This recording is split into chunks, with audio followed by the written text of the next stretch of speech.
Dan bintang tamu di 90 ini, spektakuler sekali malam hari ini, luar biasa. Oke, kita tunggu. Yep. In 5, 4, 3, 2. Auzubillahiminasyaitonirrajim. Bismillahirrahmanirrahim. Robi a'udzubika min hamazati sayatin wa a'udzubika robi ayah durun robi srohli sodri wa yasirli amri wahlul uqdatam min lisani yafqahu qauli. Assalamualaikum warahmatullahi wabarakatuh. Salam sejahtera untuk kita semua, rahayu dan namaste. Selamat datang di Dialog Positif. Seperti biasa, bagi yang baru pertama kali hadir, juga welcome to Dialog Positif Family gitu. Dan Dialog Positif ini sudah ada 90 episode. Oh, boleh tepuk tangan dulu dong. 10 episode lagi 100 nih. Nggak kerasa ya. Kita menuju 100 episode nih. Alright. So, malam hari ini seperti biasa di Dialog Positif akan hadir pemateri-pemateri, akan hadir pembicara yang akan membuat kita mind blowing pastinya ya. Dan malam hari ini so spesial sekali. Malam hari ini kita kedatangan Profesor Musdah Mulia. So, Ibu Musdah boleh di-unmute kah? Udah? Udah, Ibu. Ibu apa kabar, Ibu? Baik, alhamdulillah. Waduh, Ibu malam hari ini luar Ya biasa baru nih. selesai webinar dengan dengan teman-teman yang RUU penghapusan kekerasan seksual. Waduh, luar biasa nih. Baru Alhamdulillah. selesai. Baru selesai. Ibu, saya mengucapkan terima kasih banyak. Ibu bersedia untuk hadir di Sama-sama. Dialog Positif, luar biasa. Dan terima kasih juga, saya langsung dikirimin sama penulisnya langsung nih buku. Wah, ini harus PR banget nih. Lihat bukunya tebal sekali nih. Muslimah Reformis, dan ini buku yang super mind blowing sekali. Dan saya sengaja mengambil satu topik malam hari ini memang dari bukunya Ibu Musdah.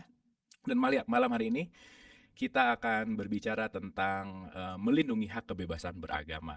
So, Ibu Musnah mau langsung ke presentation atau ada opening speech dulu? Ya, saya kira saya ingin pertama-tama menyampaikan terima kasih sekali ya kepada Kang Marlo nih. Benar-benar ini sebuah forum yang mainstreamkan pandangan-pandangan yang selama ini tersembunyi ya. Pandangan-pandangan yang banyak disampaikan di sini itu biasanya adanya di forum-forum terbatas yang tidak mudah diakses oleh banyak kelompok.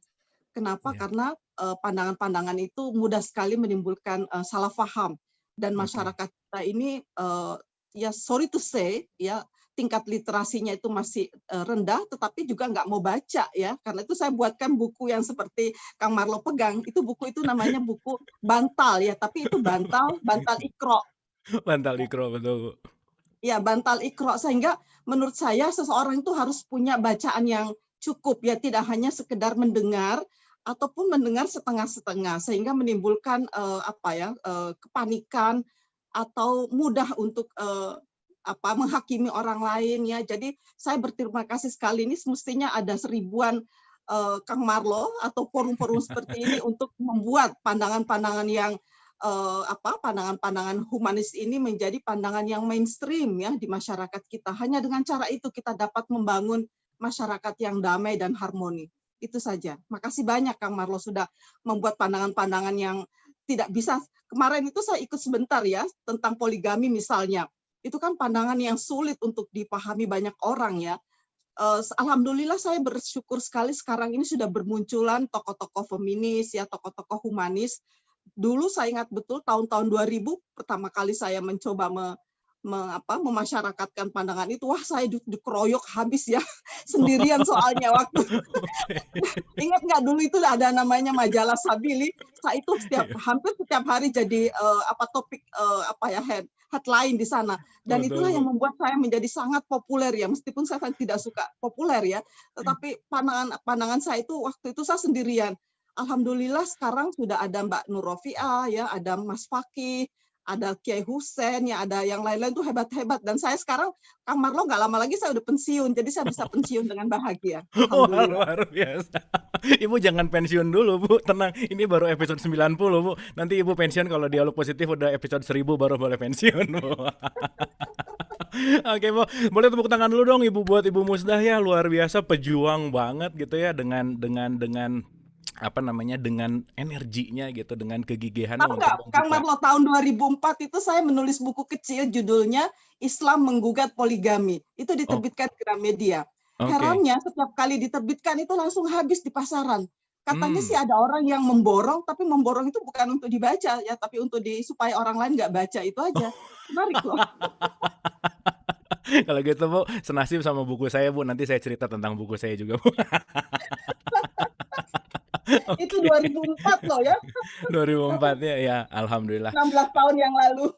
16 tahun yang lalu. Tapi mudah-mudahan Bu, perjuangan Ibu alhamdulillah mudah-mudahan kita bisa menjadi masyarakat yang lebih rahmatan lil alamin tentunya, beragama Amin. dengan kesadaran, dan yang paling penting malam hari ini kita akan berbicara tentang melindungi hak kebebasan beragama. Baik, kita langsung ke slideshow kah Ibu? Iya, Oke. Baik, kita akan ke slideshow, dan slideshow ini sudah dibagikan juga di grup. Jadi Ibu dan Bapak yang udah dapat tadi udah baca-baca dan oke gitu. Oke, kita akan ke slideshow sebentar. Oke. jadi saya Iya. mulai sekarang ya. Boleh silakan Ibu. Ya. Iya. Bismillahirrahmanirrahim. Assalamualaikum warahmatullahi wabarakatuh. Waalaikumsalam. Alhamdulillahirabbil alamin. Wassalatu wassalamu ala asyrafil anbiya'i wal mursalin wa ala alihi wa sahbihi wa man tabi'ahum bi ihsan ila yaumiddin. Alhamdulillah, saya bersyukur kepada Tuhan ya, dan juga salawat dan salam kepada junjungan kita Nabi besar Muhammad sallallahu alaihi wasallam, dan juga kepada para sahabatnya. Malam ini saya akan mencoba membagi pengetahuan tentang sesuatu yang masih tabu dibicarakan di masyarakat kita. Kebebasan beragama, memang orang boleh bebas beragama, itu kan langsung kaget duluan ya. Mestinya Betul. kan kita dengar dulu baik-baik ya, apa sih yang Hmm. dimaksud dengan kebebasan beragama, lalu apa dampak dan pengaruhnya dalam kehidupan pribadi dan kehidupan sosial kita. Nah, mengapa penting ya isu ini saya angkat? Ini kalau di dalam buku ensiklopedia Muslimah Reformis itu ada di bab ke-14 ya, Bab isu tentang 13, Ibu. bab 13 isu tentang 13. isu tentang kebebasan beragama. Jadi itu satu bab khusus mengulas tentang itu. Mengapa ini penting ya? Next mungkin penjelasan di berikutnya. Next. Iya. Nah, ada kondisi global ya yang memaksa kita untuk mau tidak mau ya untuk kembali memikirkan persoalan-persoalan keagamaan kita, persoalan-persoalan kemanusiaan kita.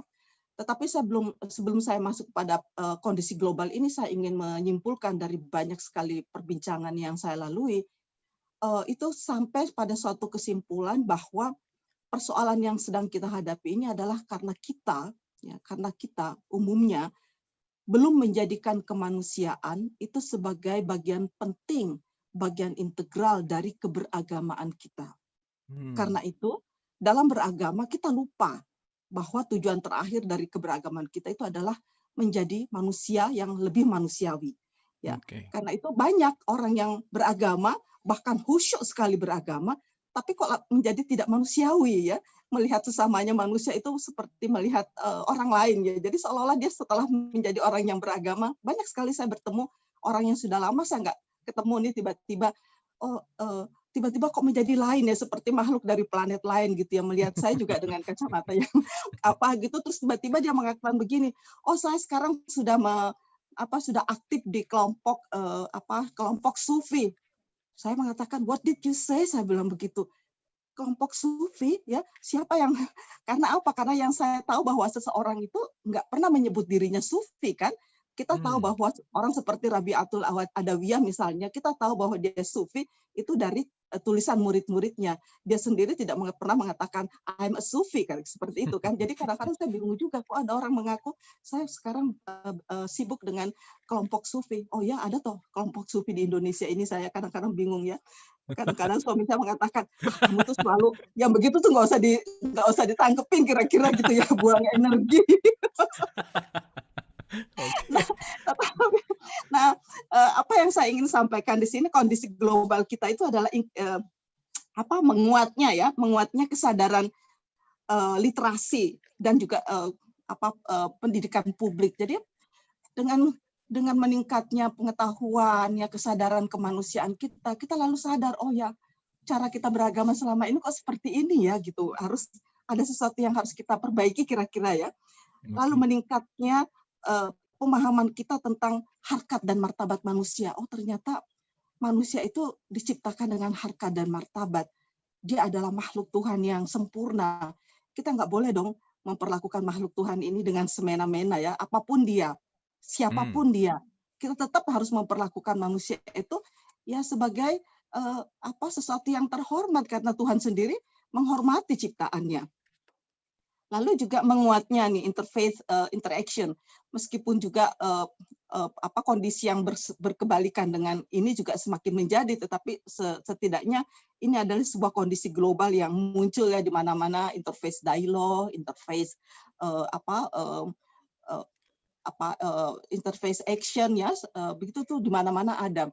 Kebetulan saya memimpin sebuah organisasi yang bernama Indonesian Conference on Religion for Peace, sebuah organisasi lintas agama, lintas iman, pokoknya lintas segala-galanya, lintas abilitas, lintas gender. Dan di sana itu kita berkumpul semua agama, semua kepercayaan yang tumbuh dan kembang di Indonesia.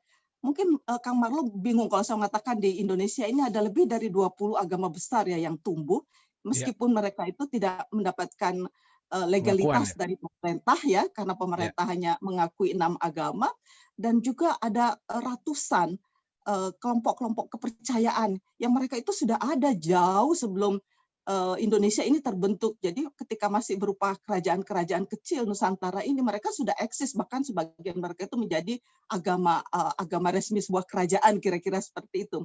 Nah, ketika dalam kebijakan Orde Baru mereka diminta untuk ikut ke agama-agama induk, mereka lalu bilang, loh yang induk itu siapa? Bukannya kita lebih dulu ada di Nusantara. 6 agama ini kan agama impor gitu. Islam kan baru datang ke Indonesia sekitar abad ke-13 kira-kira ya. Kristen baru datang abad ke-8. Loh kok kenapa jadi agama-agama impor itu yang menjadi tuan rumah di Indonesia ini? Kita ini dari dulu sudah ada, dia bilang begitu ya. Jadi kadang-kadang saya juga pikir benar juga sih klaim mereka bahwa mereka lah pemilik sah negeri ini ya. Nah, itu juga saya kira garam aja Bu yang impor Bu.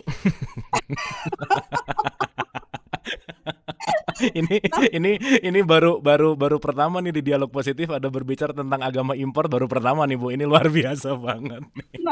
Nah yang selanjutnya juga the emergence of nation state. Jadi sekarang ini kita sudah lihat, jadi kalau ada masih ada orang yang masih bermimpi soal mendirikan khilafah, dia nggak sadar bahwa semua negara sekarang sudah ada negara bangsa, nggak kepengen mereka digabung-gabungkan gitu, karena untuk memperjuangkan negara bangsa ini melalui perjuangan yang nggak mudah gitu ya, apa mau dijadikan satu gitu, yang misalnya ada gerakan pan-islamisme pada zamannya Jamaluddin Al-Afghan ya, pada abad permulaan abad ke-20, ya udah nggak zamannya gitu. Sekarang masing-masing wilayah, masing-masing bangsa itu sudah mendirikan nation state, dan mereka tentu nggak kepingin dong. Saya kadang-kadang bertanya ya kepada kelompok-kelompok yang mau mendirikan khilafah, lalu kalau misalnya sebuah kekhalifahan itu terbentuk, lalu khalifahnya dari mana? Ayo, ya pasti orang-orang dari Lebanon yang punya ide gagasan khilafah itu nggak mau dong kalau orang Indonesia yang menjadi khalifahnya. Enak aja dia yang punya gagasan, ya nggak? Jadi kita mari menggunakan pikiran yang waras ya. Jadi meningkatnya pemahaman tentang gender equality. Jadi itu sudah menjadi sebuah kesadaran global gitu. Mau nggak mau, kemanapun kita pergi, ini sudah menjadi menjadi kesadaran bersama, kesadaran kemanusiaan kita bersama. Dan ini nggak muncul ujuk-ujuk. Perbincangan tentang gender equality misalnya itu dari satu pertemuan ke pertemuan dunia yang lain, dan itu dihadiri hampir seluruh negara yang terdaftar di Perserikatan Bangsa-Bangsa. Jadi kesadaran ini bukan kesadaran yang muncul tiba-tiba ya, sebuah kesadaran kemanusiaan yang muncul secara perlahan sekali, bahkan menurut saya itu seperti siput ya kemunculannya. Nah, berikutnya next ya, supaya kita lebih cepat, supaya banyak waktu untuk diskusi, next ya. Nah, dari pertemuan di ICRP itu, Kang Marlo, kapan-kapan saya undang deh ke ICRP. Kita ketemu semua di sana itu ya, kumpul pemuka agama yang semuanya itu rata-rata dikafir-kafirkan oleh umat ya, saking progresnya gitu ya. Jadi ketemu pendeta yang dikafirkan umatnya, ketemu biksu, bahkan kita punya bikuni loh. Kalau kalian nggak Oke. pernah lihat bikuni, kami di ICRP itu ada bikuni. Jadi menjadi bikuni kata dia itu 900 kali lebih sulit daripada menjadi biku gitu ya. Oke, Apa namanya, oke. aturannya itu panjang sekali, tapi bisa gitu kalau memang itu bisa diperjuangkan. Nah, Oke. dari perbincangan yang panjang tentang apa sih sebetulnya agama, inti agama itu apa. Nah, semua agama yang tadi saya katakan, bahkan di kami di CRP itu ada juga kelompok yang agnostik yang mengaku kami nggak punya agama dalam arti agama formal, tetapi kami Hmm. jangan dikira tidak berspiritual ya. Kami Ya. mengakui ada sesuatu yang mengatur alam semesta ini. Karena itu kalau saya melihat kadang-kadang orang-orang yang seperti itu justru lebih lebih tinggi tingkat spiritualitasnya daripada orang-orang yang mengaku beragama. Ya aneh juga. Hmm. Em, Agama untuk kemanusiaan itu saya melihat bahwa dari perbincangan yang panjang ya dari semua agama dan kepercayaan itu kita sampai pada kesimpulan bahwa agama itu pasti mengutamakan perdamaian. Nggak ada Oke. agama yang mengajak perang, nggak ada agama yang mengajak konflik, nggak ada agama yang mengajak umatnya itu kepada porak-poranda, ya kebinasaan, itu nggak ada itu. Lalu Hmm. semua agama itu mengedepankan kasih sayang. Ya, kalau dalam Islam itu kata-kata rahim, itulah sebabnya kenapa kita membaca Bismillahirrahmanirrahim. Ya, Hmm. nama Ya. sifat Tuhan yang paling banyak ya kita sebut itu Ar-Rahman, ya Hmm. Ar-Rahim. Nah, bedanya Ar-Rahman dan Ar-Rahim, Ar-Rahman itu kasih sayang Tuhan itu tidak terbatas hanya kepada umatnya yang patuh atau umatnya yang beriman. Orang yang nggak beriman pun, orang yang menginjak-injak nama Tuhan sekalipun juga mendapatkan kasih sayang Tuhan. Ya begitu penyayangnya Tuhan. Nah, Tuhan aja Oh. seperti itu, kenapa kita nggak ikut sifat-sifat itu? Bukannya Tuhan itu menjadi idola kita semua, ya nggak? Betul, Bu. Betul, Bu. Betul, Bu. Nah, agama itu pasti memilih jalan tengah ya, jadi wasatiyah. Jadi semua agama, semua kepercayaan itu pasti nggak terlalu ke kanan, nggak terlalu ke kiri, semuanya itu memilih jalan tengah itu Hmm. adalah Hmm. jalan yang terbaik ya. Nah, agama juga bersifat universal, jadi ajaran-ajarannya itu bisa dipraktekkan di mana saja, kapan saja, karena nilai-nilainya itu sangat universal. Jadi kalau kita ketemu semua, kadang-kadang kita pikir loh, apa yang membedakan antara satu dengan yang lain? Jadi dalam dialog yang panjang di kita itu ya, melahirkan semua agama mengajarkan kejujuran, ya semua agama itu mengapresiasi kebersihan, semua agama itu mengajarkan ketulusan ya. Jadi nggak boleh kita tuh munafik atau pura-pura, itu nggak ada itu ya. Jadi nggak ada dalam ajaran agama. Jadi mengajarkan tentang inklusivitas ya, tentang keterbukaan. Kita harus mau terbuka. Boleh jadi saya salah, boleh jadi kamu benar. Nah, yang inklusif ini Kang Marlon bagus sekali kalau kita membaca buku-buku fikih, buku fikihnya para imam-imam besar itu, jadi Iya, seperti iya. Imam Abu Hanifah ya. Nah, di Betul. dalam buku-bukunya Imam Abu Hanifah itu sebelum terakhir dia menulis, inilah pendapatku. Kalau kamu Hmm. menemukan pendapat yang berbeda dengan pendapatku ini, kamu boleh mempelajarinya. Boleh jadi pendapatku salah, tapi boleh jadi pendapatku juga benar. Jadi Iya, tidak betul, Bu. memutlakkan begitu. Masya Iya. Allah kalau saya membaca ya pandangan Imam Syafi'i, ya Imam Maliki dan Imam Hambali itu semuanya rata-rata mengatakan bahwa inilah pendapatku, boleh jadi benar, boleh jadi salah. Kalau benar itu datang dari Allah, kalau salah itu datang dari syaitan. Malah bilang seperti itu ya. Ya Betul, Allah, betul. Bijaksana sekali gitu betapa ya, Bu, ya, kerendahan sangat hati. bijaksana. Luar biasa. Betul. Yang heran nih pengikutnya yang nggak pernah bahkan nggak pernah baca bukunya itu mentang-mentang apa yang dikatakan Imam Syafi'i itu pasti benar, benar sebenar-benarnya itu mutlak. Eh. Bahkan kadang-kadang saya sampai bingung, mereka memutlakkan pandangan Imam Syafi'i lebih daripada memutlakkan kepada Quran. Loh, nggak salah Hmm. nih. Kadang-kadang saya pikir Hmm. nggak salah ya. Nah, agama itu pasti akomodatif ya terhadap nilai-nilai keadilan, ya termasuk di dalamnya keadilan gender karena ya keadilan itu sangat luas spektrumnya. Nah, agama juga pasti kondusif bagi semua manusia. Nggak ada tuh agama yang nggak cocok buat manusia lain. Ya, semuanya tuh pasti cocok dimanapun Oke. dan kapanpun. Nah, prinsip-prinsip inilah yang kami dapatkan dari sekian perbincangan ya tentang dialog agama dan kepercayaan dari berbagai agama dan kepercayaan yang tumbuh kembang di Indonesia. Intinya adalah tujuan akhir dari kita beragama itu adalah untuk memanusiakan sesama. Jadi Oke. semakin kita beragama, kita akan menjadi semakin manusiawi. Ya, itu yang saya dapatkan dari pelajaran panjang ya dari agama-agama. Nah, Oke. sekarang kita bicara tentang wacana kebebasan beragama. Eh, bicara tentang wacana kebebasan beragama ini tentu berbeda dari kebijakan dari satu negara ke negara lain. Karena Hmm. kita ini berada di Indonesia, saya selalu mengajak kita untuk selalu melihat tempat kita berpijak ya. Hmm. Jadi Hmm. karena kita ini berada di Indonesia, jadi kita akan melihat seperti apa sih sebetulnya aturan-aturan yang mengatur ya prinsip-prinsip kebebasan beragama. Jadi jangan ketika kita berada di Indonesia lalu kita melihat aturan-aturan di Barat misalnya atau Hmm. aturan-aturan di Arab ya tentu beda dong ya. Jadi mereka masing-masing negara itu punya aturan yang mengatur seperti apa sih kebebasan beragama masyarakatnya. Tentu ada aturan-aturan yang menurut saya itu belum kondusif karena itu kita mendorong pemerintah untuk lebih mengedepankan prinsip-prinsip ini dipatuhi ya karena bagaimanapun juga Indonesia itu terikat pada berbagai kebijakan internasional. Jadi sebagai anggota PBB, Indonesia sudah meratifikasi sejumlah covenant itu perjanjian internasional mengenai misalnya hak-hak sipil dan politik yang di dalamnya itu ya tentu mengingatkan supaya negara-negara pihak penandatangan ratifikasi tersebut ya harus menyesuaikan dengan undang-undang nasionalnya. Nah, sebetulnya kalau kita melihat wacana kebebasan beragama di Indonesia itu sudah ada jauh sebelum Indonesia merdeka ya. Wacana ini berkembang kalau saya melihat bahkan sebelum tahun 45 itu sudah diwacanakan melalui Badan Penyelidik Usaha-usaha Persiapan Kemerdekaan Indonesia. Waktu itu dibicarakan oleh para the founding fathers and mothers. Ingat ya Kang Marlo kalau bilang the founding Ya. fathers harus mothers juga karena bukan Oke. hanya laki-laki loh pendiri bangsa ini ya. Setuju Bu, setuju Bu, setuju. Oke Kadang-kadang saya Bu. suka bingung kok funding fathers sih, mothers-nya kemana? Hmm.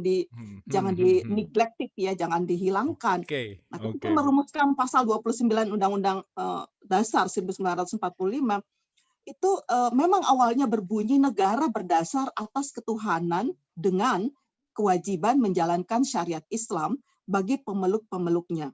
Nah, kan kalau bunyinya seperti ini seolah-olah negara ini cuma miliknya orang Islam. Tapi kalau Hmm. mengatakan itu kan cuma mengatur orang Islam sesuai menjalankan syariatnya. Persoalannya nanti interpretasi syariat menurut siapa? Hmm. Betul, Kan problem. Nanti betul. kalau misalnya orang NU yang menjadi presiden atau menjadi pengambil Pemimpin gitu, keputusan pengambil keputusan ya. pemimpin atau ya gitu nanti dia akan orang-orang NU nanti akan mewajibkan kunut kalau subuh ayo atau Hmm. kalau Hmm. orang-orang itu kan kalau kalau habis wudhu itu kan nggak boleh bersentuhan tangan ya karena saya besar di Betul. NU nggak boleh. Nah sementara kalangan Muhammadiyah itu bukan masalah padahal kalau dipikir-pikir ini hal yang mendasar loh dalam agama. Jadi Hmm. yang satu mengatakan kalau berwudhu terus bersentuhan laki dan perempuan itu membatalkan wudhu. Yang satu mengatakan oh nggak membatalkan, yang membatalkan itu bukan bersentuhan tapi jima. Jima itu sexual intercourse gitu kan. Hmm. Jadi Hmm. menarik kan pandangan-pandangan sebenarnya kan berbeda antara satu kelompok dengan kelompok ini hal-hal yang kecil-kecil aja nih kelompok yang beda-bedanya bukan hal yang besar-besar gimana coba. Nah, Ya. karena itu sangat interpretasi siapa yang akan kita gunakan ya kira-kira. Itu juga problemnya.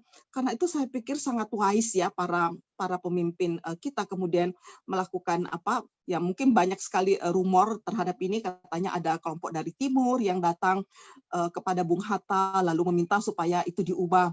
Tetapi menurut saya ini adalah pemikiran banyak orang ya bahwa tidak boleh eksklusif lah ya. Lebih baik Hmm. kita Hmm. menggunakan pandangan atau aturan yang inklusif. Jadi negara berdasar atas ketuhanan yang Maha Esa. Itu kalau kita renung-renungkan itu para the founding fathers and mothers kita itu orangnya sangat bijak loh. Kok Luar memilih biasa, betul kata-kata Bu. ketuhanan ya, bukan Betul, agama. betul, Kata-kata betul. ketuhanan loh menarik. Kata ketuhanan itu menurut saya adalah merefleksikan nilai-nilai spiritual. Karena Hmm. menurut saya ya memang itulah hakikat dari agama ya menguatkan spiritualitas manusia sehingga manusia menjadi lebih bijak ya lebih berserah diri ya kira-kira menurut saya seperti itu karena itu saya kata-kata ketuhanan itu melambangkan sifat-sifat spiritual manusia yang di dalamnya itu ya sifat-sifat spiritual ketuhanan itu sifat-sifat ketuhanan itu ketuhanan yang Maha Esa kita kalau saya menjabarkannya itu dalam dalam kehidupan nyata ya di sana ada sifat-sifat tanggung jawab, ya, keadilan, kejujuran dan sebagainya. Ya, karena itu menarik sekali kalau kita melihat pembahasan tentang wacana kebebasan beragama ini.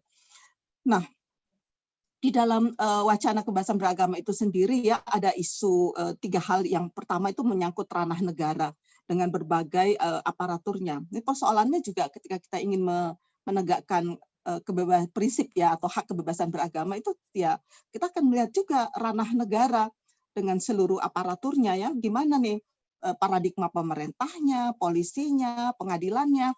Kadang-kadang ya saya berpikir ini dalam banyak kasus yang saya alami dalam pembelaan terhadap kelompok Ahmadiyah atau kelompok Syiah atau kelompok-kelompok minoritas lainnya, itu polisinya terus terang aja saya kadang-kadang bingung kalau saya hadir terus polisinya datang begini kepada saya, "Ibu bukannya seorang dosen dari Universitas Islam Negeri?" Saya bilang, "Kenapa, Pak?" "Loh, Ibu ini ngapain bela-belain orang sesat?" Dia bilang begitu. Saya bilang, saya nggak mau bikin malu dia di hadapan anak buahnya, saya panggil, "Pak polisi sini deh. Bapak sebetulnya sebagai polisi itu tupoksinya apa? Kan menangkap kriminal kan, pelaku crime ya, pelaku kejahatan. Kira-kira kejahatannya kelompok yang ada." Kebetulan waktu itu saya sedang ada di depan Masjid Balikpapan ya, punya Ahmadiyah di daerah Roxy itu kan. Saya tanya, kejahatannya orang di dalam itu apa, Pak? Kok mau ditangkap tuh apa, Pak? Tolong deh jelaskan kepada saya. Dia nggak tahu apa kejahatannya. Saya bilang yang jahat itu adalah orang-orang yang ingin mengganggu kebebasan mereka beribadah. Ya, sepanjang mereka punya IMB, punya apa gitu kan, di dalam pelaksanaannya saya kira semua semua warga negara itu dijamin ya kebebasannya di dalam beragama, di dalam beribadah ya, saya pikir seperti itu ya. Nah, kadang-kadang saya harus berdialog dulu, harus briefing dulu nih kepada kepada mereka, saya berikan briefing dulu. Jadi begini Pak, nah itu kan berbeda misalnya ya, kalau saya melihat polisi beberapa kali nih saya berada di Malaysia juga sangat tidak suka kepada kelompok Ahmadiyah. Tetapi apa yang dilakukan oleh polisinya, dia mengatakan kalau kamu berani ya kepada kelompok yang makar itu ya, kalau kamu berani menghantam atau menggeruduk mereka, kamu harus lawan saya dulu. Saya ini penegak hukum. Ya, kamu tidak boleh melakukan aksi-aksi anarkis ya, itu tidak dibenarkan secara hukum, itu adalah melanggar hukum. Jadi tegas sekali gitu loh polisi mengatakan bahwa itu adalah pelanggaran terhadap hukum. Karena itu kamu harus melewati saya dulu. Jadi polisinya itu pasang badan. Ya, saya tidak berarti polisinya setuju sama Ahmadiyah loh. Dia juga nggak setuju. Kebanyakan orang Malaysia juga nggak setuju dengan dengan pandangan Ahmadiyah. Tetapi di dalam menegakkan hukum, ya aparatur negara ini nggak boleh bersikap memihak ya, meskipun itu adalah kelompok mayoritas ya, memang agak susah gitu, tapi ya kalau kamu harus berbuat adil ya harus berbuat adil. Tapi kalau nanti saya akan bicara lebih panjang. Nah, kedua ranah hukum ya, yang tadi ranah negara dengan seluruh perangkatnya, yang kedua ranah hukum. Terkait dengan isu kebebasan beragama, isu-isu hukum yang muncul diantaranya tentang penyiaran agama, tentang bantuan asing, ya, tentang pendirian rumah ibadah, pendidikan keagamaan, dan perda-perda yang bernuansa syariat Islam. Ya, ini banyak sekali bermunculan. Ini teman-teman dari Komnas Perempuan ini mengeluhkan ada sekitar 450 lebih ya kalau saya nggak salah perda-perda yang menurut mereka itu mendiskriminasikan perempuan berbasis agama. Wah, ini kan jadi kalau saya pikir gimana ya kok justru di era demokrasi kok di era reformasi seperti ini kok perda-perda ini bermunculan. Tapi biasanya ya perda-perda seperti ini dalam banyak penelitian mahasiswa saya itu biasanya muncul di wilayah-wilayah atau kabupaten-kabupaten yang di mana bupatinya atau wali kotanya itu punya masalah. Jadi itu sepertinya semacam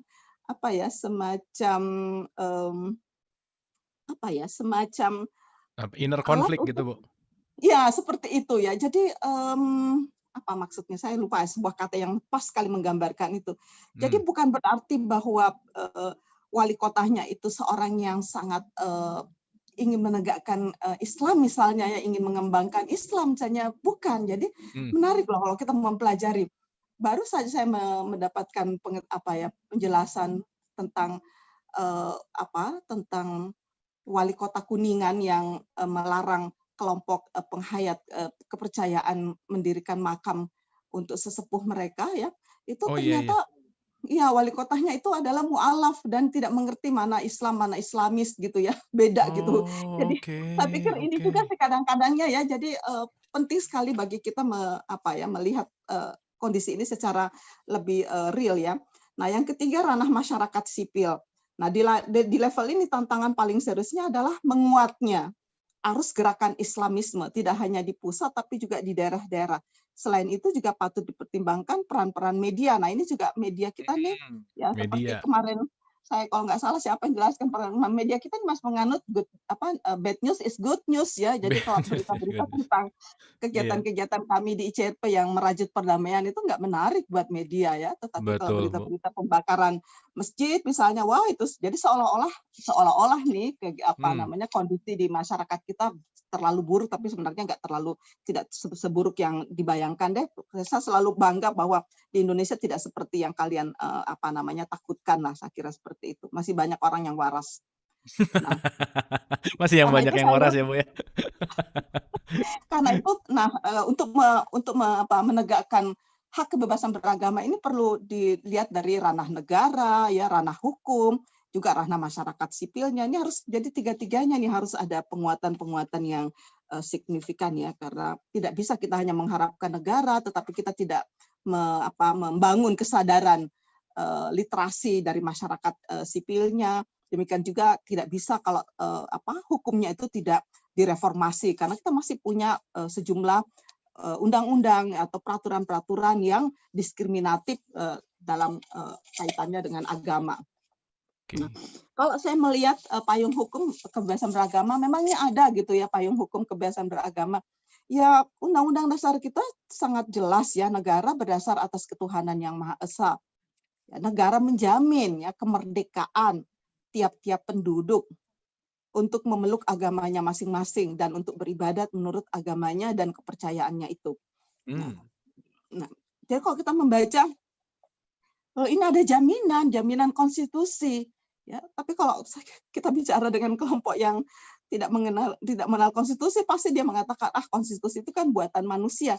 Lah, Lagi-lagi ya, Bu, oh ya, ke situ lagi tuh ya. buatan manusia, tapi ini adalah sebuah konstitusi, sebuah undang-undang atau sebuah perjanjian yang dibuat oleh warga negara dengan ketika kita mendirikan negara. Jadi konstitusi itu perjanjian antara warga negara dengan pihak-pihak pengelola negara. Karena atas dasar apa kamu akan mengelola negara sehingga saya mau ikut atau terlibat di dalam negara ini? Harus jelas dong. Jadi konstitusi itu mengikat kita semua, ya mengikat Betul. para pelaku dan mengikat warga negara. Jadi aturannya itu jelas gitu. Tapi kadang-kadang saya suka heran juga sih kelompok-kelompok yang selalu mengabaikan, itu kan cuma buatan manusia.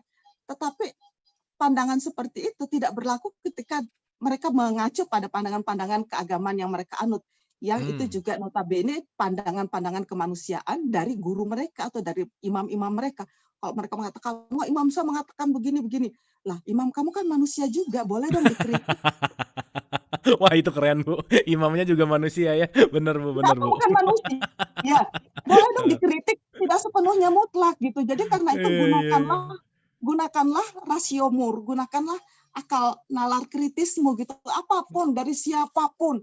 Bahkan Mmm, kalau saya dari Nabi sekalipun, tetap saya harus berpikir benar nggak sih Nabi mengatakan seperti ini? Dalam iya konteks iya. apa Nabi mengatakan begitu? Bukannya kita tidak percaya ya dengan sepenuh apresiasi saya kepada para imam, para mujahid, kepada Rasulullah Shallallahu Alaihi Wasallam, tetap ya Betul. kita harus mempertanyakan banyak hal. Karena itu saya setuju tuh kalau ada orang mengatakan kita harus banyak questioning ya, Betul. tanyakan terus. Karena itu jangan kehilangan akal sehat ya. Dimanapun kamu berada, akal sehatmu harus tetap jalan ya. Karena kalau tidak, ya Oke. beginilah yang terjadi. Mhm. Nah, kita punya deklarasi universal tentang tentang hak asasi manusia yang bicara tentang di dalamnya itu perlindungan keagamaan ya. Nah, setiap orang berhak ya atas kebebasan pikiran, hati nurani dan agama, dalam hal ini termasuk kebebasan berganti agama. Wah, kalau sudah ini dibicarakan, wah gawat ini kalau di Indonesia ya. Tetapi ini kan ini kan universal ya, PBB beberapa negara melaksanakan ini, tapi kalau kita ya memang tingkat level peradaban kita belum sampai di sana, yang mau bilang apa ya? Kita harus memperkuat edukasi kita, literasi kita untuk sampai kepada kemampuan untuk menerima ya seperti ini, karena ini tinggi Betul, sekali. betul. Kebebasan untuk menyatakan agama dan kepercayaan dengan cara mengajarkannya, melakukannya, beribadat dan menaatinya. Jadi luar biasa jadi diatur di sini. Tetapi menarik ya kalau saya membaca dokumen-dokumen internasional mengenai agama, itu nggak pernah ada definisi tentang agama. Itu Hmm, menarik loh. Saya hmm, selalu hmm. bertanya kenapa kok agama nggak pernah didefinisikan, terus banyak yang pakar mengatakan ya nggak bisa, karena misalnya ada 10 pakar yang mendefinisikan agama, itu akan muncul 20 definisi gitu. Iya. Jadi ya kita dalam dokumen internasional itu selalu kebebasan agama itu satu paket dengan 4 kebebasan yang lain. Jadi Hmm, kebebasan berkumpul, ya kebebasan berpendapat atau beropini, kebebasan beragama atau berkeyakinan, dan kebebasan untuk tidak mengalami diskriminasi atas alasan hmm. apapun. Nah, 4 jenis kebebasan inilah yang kita kenal dari beberapa yang teorinya Rousseau dan sebagainya ya. Jadi kebebasan inilah yang menjadi basis ya dari kebebasan beragama. Nah, Oke. kita juga punya TAP MPR 1998 yang nggak pernah dicabut, ya tetap berlaku sampai sekarang. Ya Hmm, sama dengan bunyi konstitusi kita. Itu payung hukumnya. Lalu juga meskipun kita sudah melakukan amandemen terhadap Undang-Undang Dasar 1945, nah muncul pasal 28E, ini baru ya setelah kita reformasi. Nah, bahkan di situ semakin dipertegas ya setiap orang bebas memeluk agama dan beribadat menurut agamanya. hmm. Setiap orang berhak atas kebebasan meyakini kepercayaan, menyatakan pikiran dan sikap sesuai dengan hati nuraninya. Nah, negara menjamin Iya. kemerdekaan tiap-tiap penduduk untuk memeluk agamanya masing-masing dan beribadat menurut agama dan kepercayaannya itu. Ya ini Hmm. bunyi konstitusi, tapi di lapangan nggak seperti itu kondisinya. Nah, Undang-Undang nomor 39 ya seperti itu. Jelas sekali, jadi saya nggak perlu baca. Jadi, nah ini yang Undang-Undang nomor 12 tahun 2005, ini tentang pengesahan Kovenan Internasional tentang hak-hak sipil politik. Ya, nanti saya akan jelaskan sedikit seperti apa sih isi dari ini. Nah, karena itu kita tidak bisa memandang persoalan kebebasan beragama ini sebagai persoalan yang tidak punya payung hukum ya. Karena itu negara dan masyarakat sipil harus bersama-sama ya bahu-membahu bersinergi untuk membangun ya menegakkan supaya hak kebebasan beragama ini betul-betul dinikmati oleh semua kelompok, oleh Hmm. semua warga negara tanpa ada pengecualian sedikit pun. Karena kita ini sama-sama warga negara, Kang Marlo, Iya, sama-sama bayar pajak. Masa saya betul. boleh menyatakan agama saya dengan nyaman, dengan apa, sementara saudara saya misalnya yang penghayat kepercayaan nggak boleh, apa-apa nggak boleh. Hmm, Untungnya kita hmm. sudah punya keputusan Mahkamah Konstitusi ya yang beberapa tahun yang lalu kan itu kan kita berjuang supaya agama tidak dibatasi pada 6 agama itu saja, dan alhamdulillah sudah bisa nih di Mahkamah Konstitusi. Hmm. Cuma ya apa yang diputuskan di Mahkamah Konstitusi itu tidak secara otomatis dapat diimplementasikan di tingkat bawah, nggak semuanya. Itu Betul. tergantung pada kebijakan, tergantung pada kepekaan, bahkan juga kalau menurut saya tergantung kepada tingkat kesadaran kemanusiaan para bupati atau gubernur di wilayah masing-masing. Jadi kita lihat aja siapa yang punya kesadaran, siapa yang tidak punya kesadaran kemanusiaan. Itu saja. Oke. Oke, Bu. Sekarang cakupan kebebasan beragama. Nah, kalau kita melihat Hmm. dokumen internasional ya, saya melihat dulu, saya ingin bacakan dulu, jadi nggak usah marah dulu. Ini adanya di dokumen internasional, tidak ada di dalam undang-undang kita. Nah, Iya, iya. apa yang dimaksud dengan kebebasan beragama? Itu adalah kebebasan untuk beragama atau tidak beragama. Ya boleh dong Hmm. orang beragama. Kalau saya misalnya memilih untuk tidak beragama, so what gitu ya. Tapi kan orang pasti marah, wah itu enggak apa, wah Iya, Bu. seolah-olah saya ini udah sesuatu yang sangat jelek banget gitu ya. Betul. Harusnya tadi di undang-undang ada yang nomor 3, Bu, dilarang usil sama agama orang lain, harusnya gitu, Bu. Maksudnya kalau kita boleh memilih, boleh juga dong nggak memilih ya nggak ya. Tetapi ya Bener, seperti bener, Bu. ini bagi masyarakat kita sesuatu yang aduh absurd gitu. Ini sesuatu yang nggak apa ya, kalau pikir-pikir ya apa salahnya sepanjang ini tetap ada sepanjang dia tidak melakukan hal-hal yang melanggar hukum. Jadi dia Hmm. tidak memprovokasi orang lain, tidak memaksa orang lain untuk tidak beragama, tidak membuat hate speech, ya, pokoknya tidak melakukan anarkisme atau apalah perilaku-perilaku yang mengganggu ketentraman orang lain. Nah, itu Hmm. kebebasan. Tetap ada hukum karena tidak ada mutlak-mutlakan ya dalam kehidupan kita bersama. Pasti kita harus mempertimbangkan perasaan-perasaan orang lain. Kebebasan memilih agama serta kebebasan untuk melaksanakan ibadah menurut agama dan keyakinan masing-masing. Kebebasan untuk berpindah agama. Waduh, ini kalau sudah ini gawat ini. Karena Wah, di hidup beres. kita Selesai, Bu. berpindah pilihan dari satu agama tertentu karena buat mereka ya agama itu semacam apa istilah mereka itu journey ya, sebuah perjalanan Hmm. ya. Ya ini kan dalam Iya. sebuah proses, dalam Hmm. sebuah proses perjalanan kemanusiaan kita ya boleh saja kita tiba-tiba kok merasa agama ini apa ya kurang fix gitu. Jadi saya pindah lagi ke agama ini, pindah lagi. Kalau saya melihat orang-orang barat itu biasa saja dia pindah dari agama ini ke agama ini. Ya sepanjang itu tidak merupakan kampanye dia, tidak memaksa orang lain ikut seperti dia, ya apa yang salah ya menurut saya. Tapi untuk Yes, sampai ke yes. situ nggak mudah ya. Ya, Nah, sulit, Bu, kebebasan betul. menyebarkan agama ya, menjalankan misi atau berdakwah dengan syarat. Nah, ini juga ada syaratnya ya bahwa dalam berdakwah itu boleh, tapi ketika penyebaran agama itu tidak menggunakan cara-cara kekerasan ya maupun paksaan baik secara langsung maupun tidak langsung ya. Jadi Hmm. penyebaran agama misalnya dengan mengiming-imingi mereka dengan sembako, wah itu juga nggak fair ya. Jadi menyebarkan Hmm. agama ya lakukanlah secara tulus seperti perintah esensi agama. Jadi nggak perlulah menyebarkan agama itu dengan mengiming-imingi beasiswa, ya, mengiming-imingi pekerjaan dan sebagainya. Itu nggak fair, itu namanya nggak tulus ya. Betul, Nah, ini betul. kebebasan menikah berbeda agama. Wah, ini di kita ini masih menjadi persoalan. Ini perjuangan saya 20 tahun ini belum selesai juga nih. Karena berbeda 20 tahun ya, agamanya Bu, ya? di kita Udah 20 tahun ya, Bu, ya? udah lebih ya. Oh, lebih ya? Sementara di masyarakat kita yang menikah beda agama itu banyak sekali. Kalau di Jabodetabek ini data yang kami miliki itu sekitar 600 sampai 650 perkawinan setiap tahun. Ya kasihan kan ya mereka nggak punya nggak punya legitimasi atau nggak punya Iya, payung iya. hukum karena undang-undang kita belum bisa mengakui mereka ya. Kebebasan Hmm. memunculkan aliran keagamaan tertentu. Nah, misalnya kasus Lia Eden kan kemarin, kalau saya pikir Lia Eden tuh sahabat saya loh, Kang Marlo. Dan orangnya sangat baik ya. Tiba-tiba Hmm. dia mengaku menerima wahyu. Loh, emang Hmm. nggak boleh orang menerima wahyu? Ya kalau dia merasa ya, tiba-tiba orang merasa punya wahyu, Iya, ya heeh. dengerin aja gitu. Kalau itu sepanjang wahyunya itu tidak membunuh Merugikan ya? orang lain, ya nggak Iya, iya, iya. tidak mengganggu tetangga.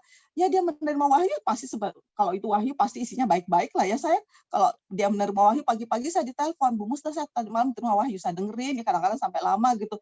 Kadang-kadang Hmm. suami saya tuh suka senyum-senyum, kamu tuh gimana? Saya bilang, ya nggak apa-apa orang denger wahyu kok nggak boleh, saya bilang begitu ya. Saya saya tuh mengapresiasi orang-orang yang sungguh-sungguh ingin membangun spiritualitas Hmm. karena apa sih yang dilakukan oleh seorang Lia Eden misalnya ya, lihat jejak Hmm. rekam sehari-hari dia dulu zamannya Soeharto orang yang hebat loh. Dia kan temannya Ibu Tin ya yang menggagas bunga kering, ingat nggak? Iya, Apa iya, itu iya. satu-satunya yang seni bunga kering itu kan belajar dari dia deh. Dia punya banyak sekali, dia adalah multi talenta ya. Saya sangat appreciate terhadap pribadi dia. Ya banyak orang mengatakan orang seperti dia itu sesat lah, apalah segala macam. Pertanyaan saya kenapa kita yang menghakimi orang ya, belum tentu kita sendiri itu benar. Karena Wah, itu keren, Bu. di Mhm. dalam beragama itu tidak ada, kita nggak punya mandat untuk menghakimi siapapun, untuk menyatakan seseorang itu kafir, sesat. Karena di dalam beragama kita itu berada di dalam proses, ya kita tidak tahu ujungnya itu seperti apa. Itulah sebabnya kenapa kita selalu berdoa untuk husnul khotimah. Ya. Betul, Bu. Nah, kebebasan untuk mempelajari agama manapun di lembaga-lembaga pendidikan. Wah, yang seperti ini bisa gawat ini kalau ada anak-anaknya diajarkan agama lain, orang tuanya bisa datang bawa golok nih ke sekolah. Padahal dengan mempelajari saya nih ya, sebagai orang yang senang sekali mempelajari agama-agama lain, bahkan di perpustakaan saya ini hampir semua kitab suci ada di sini ya, kitab musik. Konghucu juga ada tuh yang saya diberikan oleh teman-teman Matakin. Saya senang baca ya, baca. Dan itu bukannya membuat saya mau pindah agama, tetapi justru membuat saya lebih yakin pada agama saya sendiri. Tetapi yang saya dapatkan adalah saya menjadi lebih menghormati, lebih Hmm. menghargai ya keyakinan yang berbeda, meskipun saya tidak punya niat sedikit pun untuk berpindah agama, tetapi yang ada itu dalam diri saya itu adalah rasa penghargaan saya kepada orang yang berbeda, berbeda apapunnya. Jadi alhamdulillah ya, saya pikir banyak manfaatnya mempelajari agama lain. Iya, Nah, iya, iya. termasuk lagi next ya, cakupan yang lain masih ada nih, kebebasan beragama juga mengharuskan negara bersikap dan bertindak adil, serta tidak diskriminatif. Nah, ini kan yang penting. Jadi bagaimana di dalam mewujudkan kebebasan beragama itu, negara itu seperti wasit, ya, imparsial. Jadi bukan karena ini berpihak. Jadi kadang-kadang saya memang kadang-kadang suka bingung juga nih, misalnya saya ini penegak hukum. Saya ini penegak hukum beragama Islam misalnya. Kasusnya ini antara Islam dan Kristen. Tentu saya belain yang Islam. Mesti jangan gitu dong. Belain yang benar. Jadi bukan belain yang bayar, kata Gus Dur ya. Jadi belain yang benar. Jadi kalau memang dia salah meskipun mayoritas, dia tetap salah. Berani nggak kita mengatakan seperti itu? Nah, kasus-kasus yang ada di kita ini setiap kali terjadi konflik keagamaan, yang mayoritas itu selalu dimenangkan ya. Yang minoritas ini yang harus jaga diri. Kamu kalau paling tidak kamu disuruh minggir atau disuruh di apa namanya di apa istilahnya itu seperti yang di Sampang itu diungsikan. Iya, iya. Alasannya tuh diamankan ya. Kata-kata diamankan tuh kadang-kadang saya tuh suka bingung. Kok katanya diamankan? Padahal bukannya diamankan, itu diungsikan ke suatu tempat yang tidak nyaman. Karena dia meninggalkan seluruh harta bendanya, meninggalkan rumahnya. Siapapun juga pasti nggak nyaman lah ya. Nah, Iya, kenapa betul, Bu. bukan kelompok mayoritas ini yang diberikan pemahaman bahwa kita ini berada di Republik Indonesia yang punya konstitusi, punya Pancasila, punya segudang peraturan perundang-undangan yang mengatur kehidupan warga negara. Ini karena itu saya penting sekali ini mengajak kita semua sebagai sesama warga negara, kita baca deh konstitusi kita sehingga kita mengerti hak dan kewajiban kita sebagai warga negara. Pasti Kang Marlo belum pernah baca nih konstitusi. Sehingga apa tuh hak-hak dan kewajiban kita sebagai warga negara itu apa saja sih gitu Iya, loh iya, iya. kira-kira. Iya, Mestinya iya, ini iya. penting kita mengajak kepada seluruh warga negara untuk mengerti posisi kita sebagai warga negara yang di sana itu kita tidak boleh mengalami diskriminasi sedikit pun untuk alasan apapun ya. Nah, itu dia. Oke. Nah, dalam pelaksanaan hukum negara tidak harus memihak mayoritas dan tidak harus menolak minoritas. Juga tidak memihak. Nah, ini dia nih paling banyak di kita membeda-bedakan antara agama samawi, agama tidak samawi. Katanya agama non samawi itu tidak mendapatkan wahyu dari langit. Loh, kamu tahunya dari mana? Kalau wahyunya itu tidak dari langit. Lagian juga kok wahyu itu dari langit. Memangnya langit itu di mana sih tempatnya? Coba kita lihat bumi kita. Bumi kita ini kan bulat. Lalu langit ada di mana? Wah, itu Bu, keren Bu.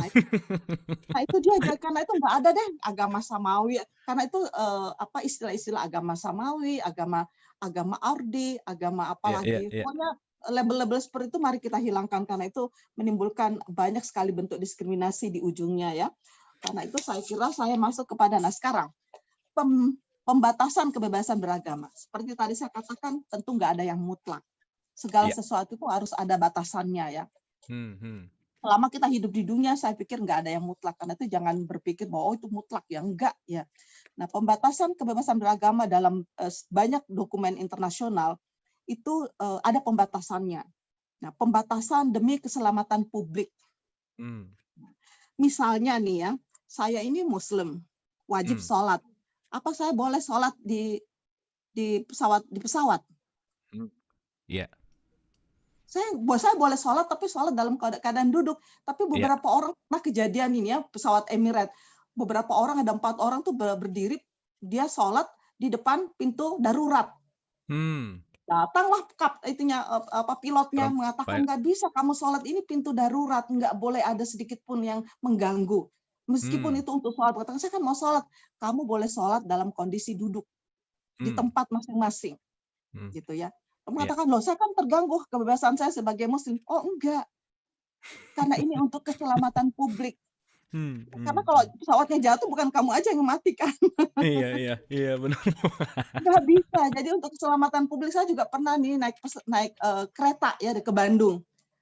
Beberapa orang sholat itu di gang. Ya. Nah, jadi orang yang mau lewat nggak bisa kan. Ya, Iya, iya. saya pikir kenapa mesti dia sholatnya harus harus sholat seperti orang yang bukan musafir di gang lagi. Gang itu kan tempat lalu lintas ya, tempat kita jalan. Kalau ada apa-apa kan semuanya jadi berbahaya gitu, membahayakan keselamatan publik.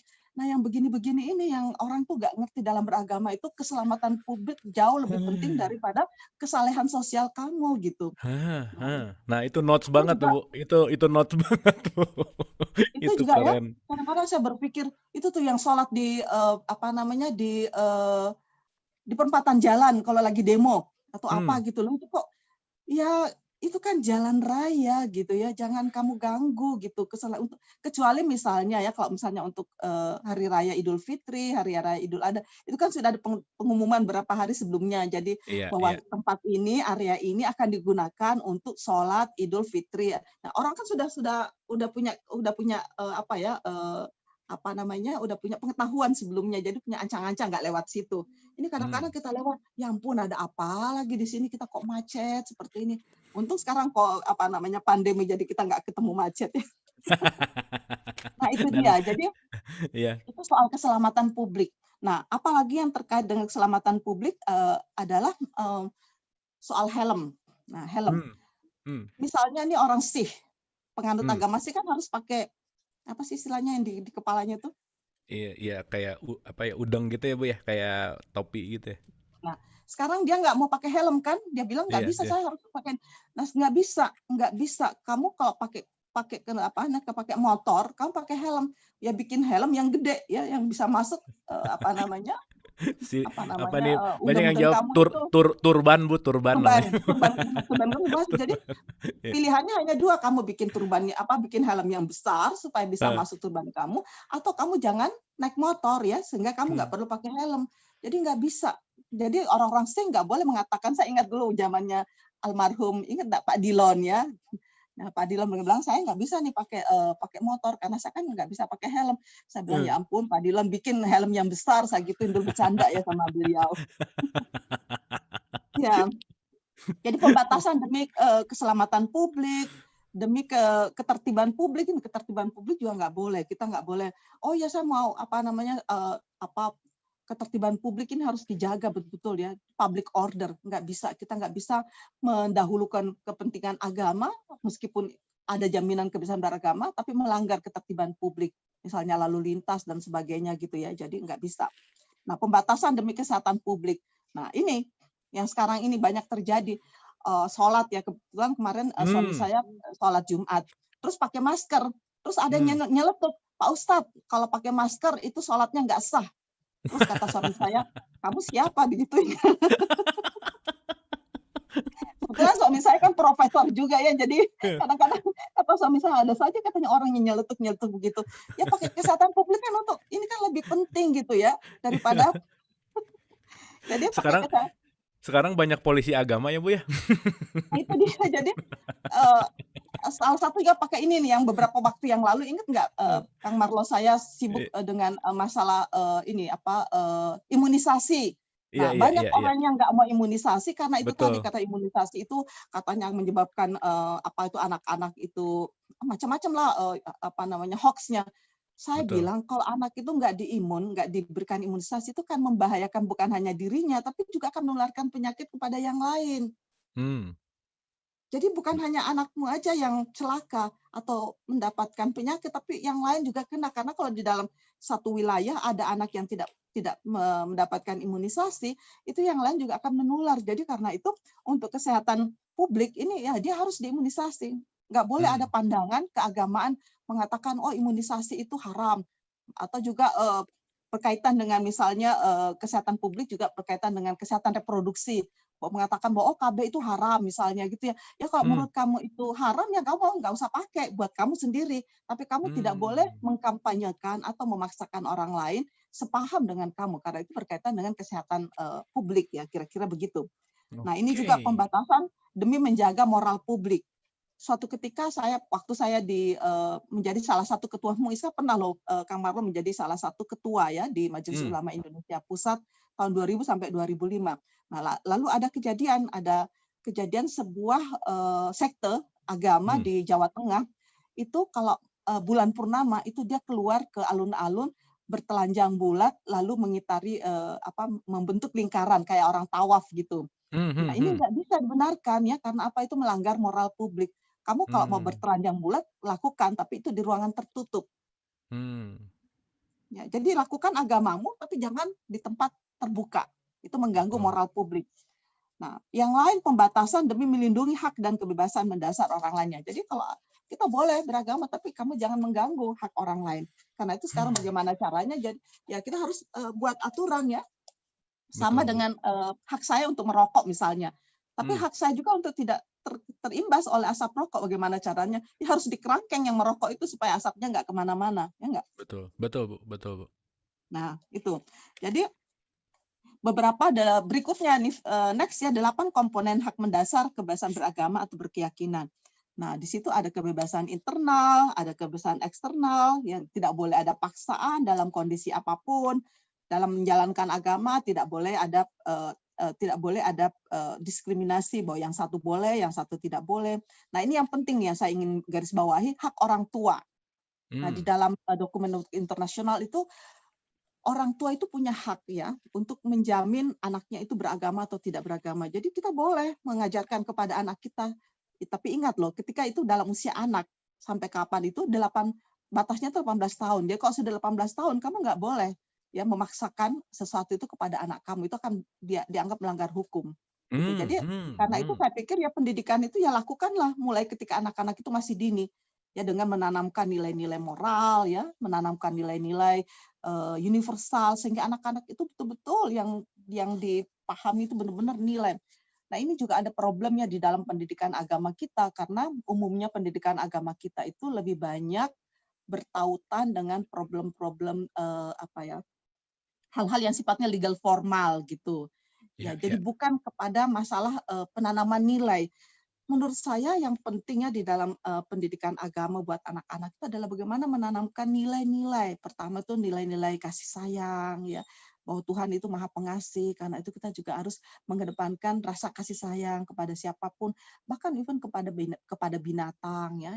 Jadi Iya, kita iya, boleh betul, Bu. mulai dari kecil mencintai binatang, Hmm. mencintai lingkungan ya, tidak buang sampah sembarangan, tidak apalagi sampah-sampah yang sifatnya tidak bisa diurai ya, sampah-sampah plastik itu kan adalah bagian dari agama sebetulnya. Hmm, Jadi yang hmm. diajarkan itu hal-hal yang sifatnya itu membangun ya karakter. Karena itu pendidikan itu nilai, pendidikan agama itu mestinya nilai.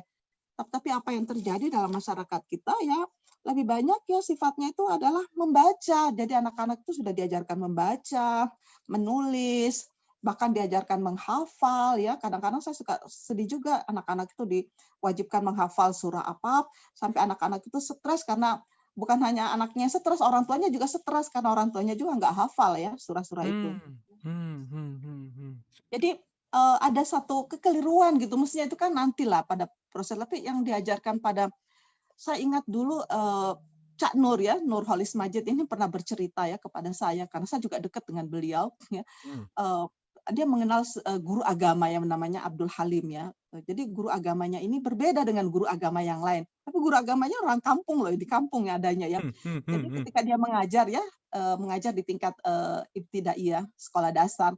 Jadi kalau dia datang mengajar, dia tanya, anak-anak kita hari ini belajar apa? Oh, belajar agama Pak Guru.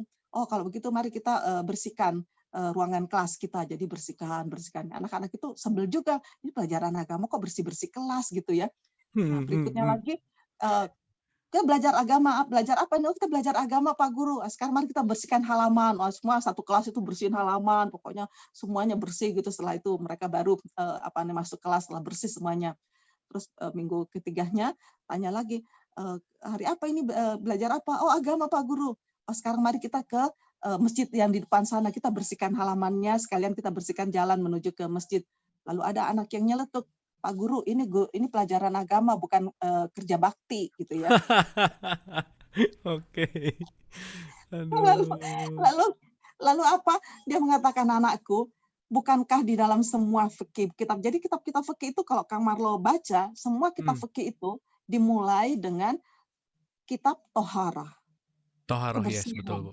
Betul, Bu. Tetapi apa yang terjadi dalam kehidupan terus terangnya saya ingin mengatakan kalau soal kebersihan ini kita susah sekali ya, susah sekali bicara tentang kebersihan. Padahal kalau kita membaca buku-buku fikih itu awalnya pasti yang mulainya itu pasti kitabut taharah, pasti itu dulu yang dibangun. Ya dimulai dengan kebersihan fisik, nanti kemudian menular kepada kebersihan rohani, ya kebersihan Hmm. spiritual kita. Jadi kalau fisik kita nggak bersih, bagaimana kita akan membersihkan rohani kita? Jadi yang Ustadz Abdul Halim itu, jadi cara dia mengajar anak-anak murid-muridnya tentang agama itu berkesan sekali bagi Cak Nur ya, dan itu menggugah kesadaran Cak Nur untuk bagaimana mengekspresikan agama itu lebih kepada hal-hal yang sifatnya itu nilai, ya Ya. bukan kepada hal-hal yang sifatnya Hafal ya Bu ya. hafalan atau hal-hal Betul. yang sifatnya material gitu, atau hal-hal yang sifatnya simbolistik. Nah, next lagi ya, sekarang hambatan-hambatan apa sih yang bisa dicatat sebagai hambatan di dalam penegakan kebebasan beragama. Nah, ini dia ya, menguatnya doktrin keagamaan yang bersifat otoritarian. Wah, kalau sudah seperti ini, kita kadang-kadang beragama ini loh, ada pokoknya gitu, kata-kata pokoknya itu menurut saya itu aduh menakutkan sekali. Nggak bisa Pokoknya, ditawar-tawar gitu ya. pokoknya gini, wah udah selesai. Ini ini apa sedang mengajarkan doktrinnya Hitler atau apa, kok nggak bisa sama Eh. sekali ada kompromi atau apa gitu ya. Padahal agama itu kan fleksibel, ya sefleksibel kehidupan manusia itu sendiri gitu ya. Bukan berarti saya memudah-mudahkan agama, no, saya ini besar di lingkungan pesantren yang mengamalkan agama itu rigid sekali ya, tetapi tidak berarti harus orang lain itu harus seperti saya gitu loh. Jadi kita juga melihat kemampuan orang lain itu seperti apa gitu ya. Jadi nggak semua orang harus sama gitu dengan apa yang kita bisa lakukan. Itu lemahnya. Nah, ini juga aduh selalu ini saya kadang-kadang lemahnya sikap tegas aparat terhadap aksi-aksi kekerasan. Ini kapan ya mereka itu mau sadar bahwa sebagai aparat itu kamu itu sebagai wasit harus berdiri tegak ya, sikap imparsial yang tidak memihak ya kecuali kepada kebenaran secara tulus, itu benar-benar harus ditekankan. Jadi karena itu saya pikir aduh ini nggak mudah sekali ya, memang nggak mudah. Meningkatnya kecenderungan sikap keberpihakan aparat terhadap pandangan mayoritas ya munculnya. Nah, ini dia nih tekanan kelompok-kelompok Islamis sehingga mengorbankan mereka yang sesungguhnya adalah korban. Jadi ya ini kelompok-kelompok begini seperti seolah-olah mereka adalah pemilik ya republik ini. Nah, muncullah gerakan-gerakan anti HAM, ya dikatakanlah HAM itu adalah opini barat ya, padahal kalau mau tahu pandangan-pandangan tentang hak asasi manusia itu bukannya Nabi ketika mau meninggal itu berulang-ulang kali menegaskan tentang perhatikan ya wanita, Iya, perhatikan tentang betul Bu. umatku. Jadi itu bicara tentang hak-hak. Jadi jangan sampai kamu melakukan mendiskriminasi mereka. Hak-hak mereka itu jangan kamu abaikan ya. Bagaimana misalnya kita membaca pandangan Imam Al-Ghazali misalnya itu abad ke-12 loh tuh dengan prinsip maqasidus syariahnya ya. Itu luar biasa, itu bicara tentang bagaimana Islam menjamin hak-hak asasi manusia yang dirumuskannya dalam Al-Huququl Khamsah ya, 5 hak dasar manusia. Nah, pandangan-pandangan yang seperti ini sekarang ini semakin menjadi-jadi nih, gerakan anti demokrasi, gerakan anti sekularisme, gerakan anti liberalisme, pokoknya sekarang ini terhadap rancangan undang-undang penghapusan kekerasan seksual itu dianggap sebagai itu adalah gejala liberalisme dan sebagainya. Karena itu saya ingin sekali menjelaskan apa sih sebetulnya ini maksud dengan liberalisme, supaya orang tuh nggak salah paham ya. Tetapi Itu penting malam Bu. ini mungkin kita cari topik yang lain tentang liberalisme nanti. Asik. Berarti Ibu Sekarang nanti bakal kembali lagi ke sini ya Bu ya? semoga selalu sehat ya, ada waktu. Amin, amin, amin. Nah sekarang bagaimana sih sebetulnya kelompok-kelompok agama ini melihat persoalan kebebasan beragama berdasarkan pandangan Quran, ya, saya melihat bahwa ada pandangan yang berbeda satu sama lain, karena kalau saya bisa memetakan ya, ada kelompok yang tidak setuju, ada yang setuju dengan kebebasan beragama tapi dengan satu syarat ya, ada juga yang setuju sepenuhnya tanpa syarat apapun. Nah, kelompok yang tidak setuju dengan kebebasan beragama ini bagus juga kita baca pandangan-pandangan mereka, karena mereka juga pandangannya didasarkan kepada ayat-ayat suci Al-Quran, kepada hadis-hadis Nabi, Karena kelompok-kelompok yang seperti ini itu selalu mengakui bahwa hanya ada satu agama yang benar, yaitu Islam. Selain Islam itu semua agama itu sesat dan itu harus dibasmi kalau bisa ya. Nah, tugas umat beriman itu adalah berdakwah, mengajak mereka ke dalam agama yang benar supaya mereka itu masuk surga, tidak masuk neraka, ya sekalipun harus dengan pemaksaan atau menghunus pedang. Ya, kalau perlu dengan peperangan karena itu adalah jihad yang paling besar. Ya, keluar masuk dalam satu agama itu adalah pelanggaran akidah dan karenanya harus dibunuh. Nah, pandangan-pandangan seperti ini itu hidup dalam masyarakat kita. Kalau di Saudi Arabia itu tertera di dalam undang-undangnya, kalau orang kamu murtad, kamu dibunuh. Tapi kan kita nggak hidup di sana ya Bu ya. Next itunya ya. Ya. Next ya. Next. Yang ini. Oke, silakan. Ya. Ya. Nah, jangan dikira loh, mereka ini juga ayat-ayatnya itu kuat-kuat loh ya. Jadi mereka mengajukan misalnya ya surah 220. Apa ini? Ya, surah Al-Baqarah 120. Jadi kalau sudah baca walan tardo angkal yahudu walan nasara hatta tattabi'a millatahum. Jadi orang-orang Yahudi dan Nasrani itu nggak pernah senang sama kamu karena itu jangan kami ikuti mereka, jangan menjadikan pemimpin mereka. Ingat kan kasus Ahok? Iya. Jangan jadikan mereka pemimpin ya. Mereka kalau sudah bilang inna dina indallahil Islam, hanya satu agama yang diterima oleh Allah itu adalah Islam ya. Persoalannya kan apa yang dimaksud dengan Islam? Betul. Dan susahnya lagi kadang-kadang saya suka tersenyum sendiri. Yang dimaksud Islam oleh mereka itu adalah Islam menurut dia. Jadi Islam menurut saya nih kacau menurut dia. Jadi persis seperti apa yang terjadi ketika saya ke Taliban ya, ke Afghanistan suatu ketika tahun 2000 berapa ya 2011 ya, saya itu kedua kalinya saya ke Taliban. Jadi diundang oleh UNFPA untuk memberikan pencerahan, enlightenment ke para mullah Taliban itu. Berani juga ya saya kalau saya pikir-pikir, aduh sekarang saya kalau membayangkannya itu takut sekali, tapi waktu itu saya nggak punya rasa takut. Apa kata, jadi orang-orang Taliban itu begitu tahu saya dari Muslim Indonesia, langsung dia bilang begini, oh kamu dari Indonesia, Muslim Indonesia itu semuanya kufar. Oh, dia bilang gitu Bu? Langsung, ya begitu ketemu saya langsung. Kenapa? Pertama, orang-orang laki-lakinya itu nggak pakai jenggot gitu ya, nggak pakai jenggot, pada itu afdalun nabi ya. Lalu laki-lakinya itu banyak pakai pakaian yang menyerupai ya, tasyabahal kafirun ya. Jadi pakai dasi, pakai apa itu menurut dia itu menyerupai orang kafir, maka kamu juga kafir gitu kan. Makanya sekarang tuh banyak yang pegawai negeri pakai baju yang panjang-panjang gitu loh. Karena kalau nggak panjang-panjang gitu yang apa seperti jubah-jubah gitu itu enggak seperti baju Nabi. Nah, yang perempuan tuh enggak pakai burqah karena dia lihat wajah saya pada waktu itu saya sudah pakai berlapis-lapis gitu dia lihat. Tetapi menurut dia tetap aja karena mata menurut dia itu adalah jendela setan. Karena itu mata itu berbahaya sekali. Karena kalau kita melihat perempuan Taliban itu kan harus pakai burqah. Matanya pun tidak kelihatan. Karena menurut mereka mata itu jendela setan. Nah, kalau misalnya suatu ketika yang memimpin negeri ini adalah orang-orang yang berpandangan seperti itu, ya bagaimana ya kita semuanya?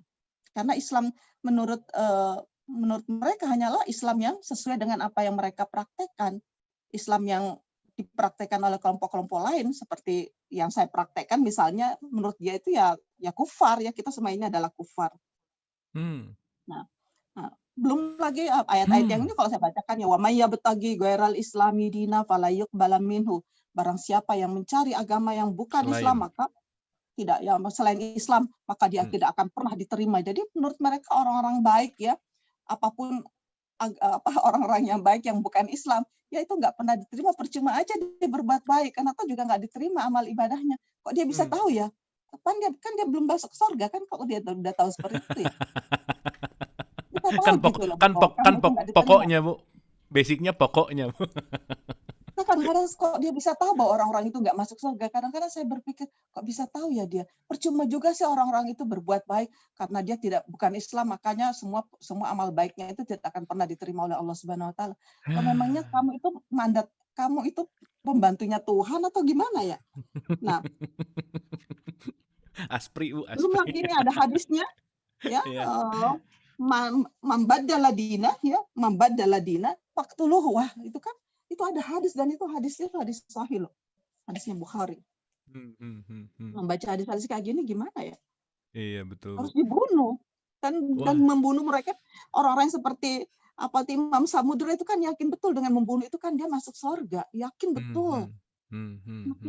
Keyakinan yang seperti ini yang menurut saya ini yang harus bagaimana ya, kalau kita mau mengatakan diperbaiki malah dia ingin memperbaiki kita ya, jadi ya nggak usah diperbaiki, kita bilang aja penegakan hukum aja yang harus bisa bisa memperbaiki ya, harus ada Iya. penegakan hukum yang yang ketat untuk kelompok-kelompok ini supaya tidak membahayakan, karena kita berada dalam Indonesia ya, pandangan-pandangan kamu boleh-boleh aja, kamu meyakini pandangan seperti itu menurut saya boleh, nggak ada yang tidak boleh, tetapi masalahnya kamu tidak boleh mengekspresikan pandangan kamu itu dalam kehidupan sosial, karena kita ada banyak orang di situ yang tidak selamanya beragama Islam.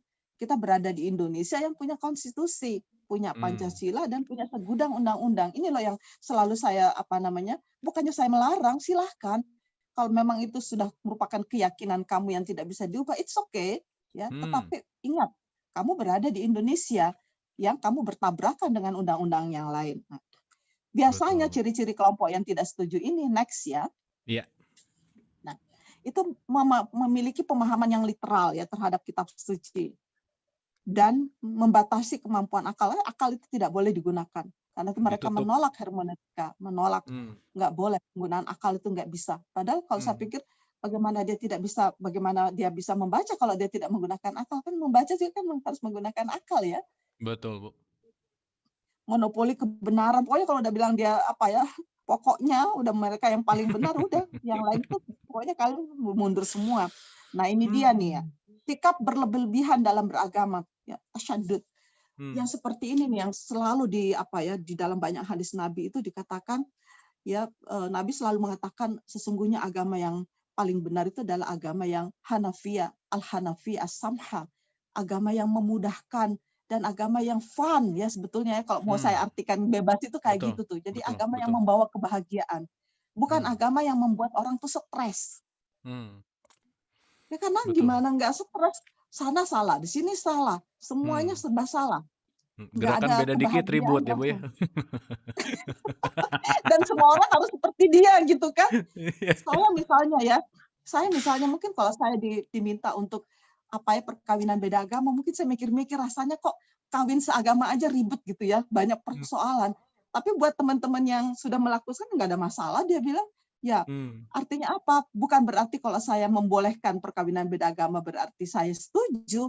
Tetapi kalau ada orang lain yang punya kesadaran, mungkin kesadaran kemanusiaan dia jauh lebih kuat daripada saya misalnya, kenapa dia nggak boleh gitu kan? Jadi bukan berarti semuanya saya harus setuju, bukan apa yang kamu setujui dan juga orang lain harus setuju kan ya, tidak seperti itu. Boleh jadi kamu tidak sanggup, tetapi orang lain bisa. Kenapa kamu menghalangi mereka untuk menikmati ya kebebasan beragamanya? Nah ini loh poinnya seperti itu. Nah, ini juga pandangan stigmatis terhadap Barat ini banyak sekali. Saya kadang-kadang berpikir apa ya yang dimaksud dengan Barat ya? Kalau Cina itu Barat nggak sih ya? Menolak semua bentuk ijtihad. Dan melawan sekularisme dan cenderung radikal. Nah, kalau ini kelompok sedikit-sedikit takfiri, sedikit-sedikit kafir, sampai Pak Mahfud itu punya kapan ya saya lihat videonya, ya jangan sedikit-sedikit kafir, mungkin dia saking enaknya kali ya. Saya bilang kadang-kadang kita pikir ya Allah ini orang-orang seperti ini ya. Nah ada juga nih Kang Marlo berikutnya kelompok beragama yang kebebasan yang setuju tapi dengan syarat ya. Dia mengatakan semua agama boleh berkembang, tapi yang benar itu cuma Islam. Tetap aja dia mengatakan boleh kita berinteraksi, ya, tetapi asalkan kamu nggak memusuhi agamaku. Kalau kamu memusuhi agamaku, nggak boleh. Kadang-kadang saya berpikir, bukankah di dalam beragama itu kita harus menunjukkan sikap yang lebih baik atau bahkan yang terbaik? Kalau orang memusuhi kita, kenapa kita harus juga memusuhi dia kan? Mestinya kita kalau memusuhi kita kembali dengan cara-cara bagaimana kita menunjukkan bahwa saya nggak memusuhi kamu loh. Ya, jadi biarkanlah orang lain itu merepresentasikan pandangannya, tetapi kita punya pandangan sendiri yang jauh lebih baik. Kira-kira begitu. Jadi jangan berarti orang memusuhi kita, lalu kamu juga memusuhi mereka. Kalau saya sih enggak, kalau orang memusuhi saya, saya kadang-kadang ya tidak mau menunjukkan permusuhan, tetapi saya berupaya untuk bagaimana menghilangkan rasa permusuhan itu di hati mereka gitu. Jadi ada upaya yang harus kita lakukan. Nah, kelompok-kelompok ini enggak seperti itu. Jadi ada syaratnya. Kita boleh kebebasan beragama dengan syarat saya harus lebih baik kira-kira. Kamu harus lebih menghormati pandangan-pandangan agama saya gitu. Ada juga nih kelompok yang setuju sepenuhnya ya kebebasan beragama. Ya. Nah, kenapa? Mereka meyakini ya semua agama itu benar menurut penganutnya, ya kan? Kalau nggak benar, nggak mungkin dong mereka menganut agamanya. Betul. Ini saya pernah sekali waktu nih tanya nih ke Gus Dur, karena waktu itu dalam sebuah perjalanan ke Amman ya, ke Jordan. Saya tanya, Gus Dur, kalau gitu semua agama itu benar menurut penganutnya, lalu agama yang paling benar itu apa? Terus dia bilang, loh kenapa kamu pusing? Jawabannya, wallahu alam bisawab. Oke. Oke, itu Kita nggak keren. dalam posisi menilai. Betul, Bu. Ingat itu di dalam beragama kita tidak di dalam posisi menilai. Tetapi di dalam beragama kita hendaknya berkontestasi, berlomba-lomba, berfastabikul khairat. Itu tuh apa namanya slogannya Muhammadiyah itu bagus banget. Fastabikul khairat. Ya, berlomba-lombalah kalian berbuat kebaikan. Mana di antara kebaikan itu yang diterima Allah ya nggak tahu, kita hanya berbuat dan berharap ya apakah itu diterima atau tidak. Allahu a'lam. Ya.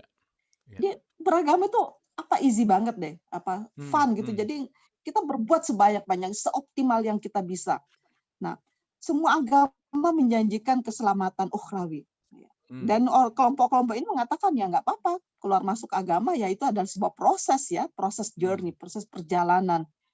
Ya kita tidak tahu perjalanan hidup kita ini kemana. Yang penting kita berharap bahwa ujungnya itu adalah husnul khatimah. Tetap meyakini Islam yang paling benar ya, sebagaimana penganut agama. Kalau saya mengatakan Islam adalah agama yang paling benar, tentu saya harus bilang begitu dong karena saya menganut Islam. Tapi orang lain boleh nggak mengaku hal yang sama? Ya boleh dong. Kalau saya boleh, kenapa orang lain nggak boleh? Fair. Betul. Tidak berarti bahwa saya mengakui agama dia kan? Saya mengakui agama saya paling benar. Orang lain mengakui agamanya juga paling benar. Nah, siapa yang paling benar di antara kita ya kita tunjukkan saja melalui perilaku. Karena itu saya selalu mengatakan kepada mahasiswa saya nggak mau tahu apa agama kamu. Tetapi buat saya agamamu itu tercermin dari perilakumu sehari-hari. Wah, kamu nggak plagiarisme kan? Kamu nggak melakukan hal-hal yang mencederai ya prestasi akademik kamu. Kamu tidak menyuruh orang lain membuat makalah, pasti kamu bikin sendiri. Ya, agamamu itu tercermin dari perilakumu sehari-hari. Jadi nggak perlu kamu menyatakan apa agamamu. Nah, wah keren Bu. Yang ini juga seperangkat ayat-ayat juga banyak sekali ya, la ikraha fiddin ya. Ya pokoknya ayat-ayatnya juga keren-keren nih yang buat kelompok yang setuju. Jadi menurut saya Al-Quran itu ya luar biasa. Jadi bisa dipakai apa saja. Bahkan kalau saya mau mengatakan Al-Quran itu bisa juga dipakai oleh kelompok-kelompok teroris untuk membenarkan aksi-aksi mereka. Betul. Jadi tergantung siapa yang pakai, karena Al-Quran ini bisu.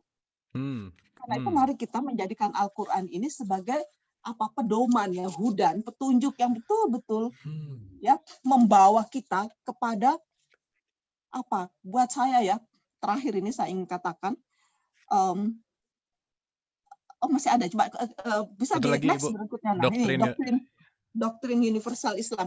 Nah, ini yang saya ingin katakan kepada kita semua kalau kita mengaku sebagai orang yang beragama, doktrin ini harus menjadi sesuatu yang kita pegangi. Jadi mari kita lihat secara umum doktrin universal Islam itu adalah prinsip at-tasamuh, menjaga keharmonisan, as-silm atau as-salam ya, kedamaian.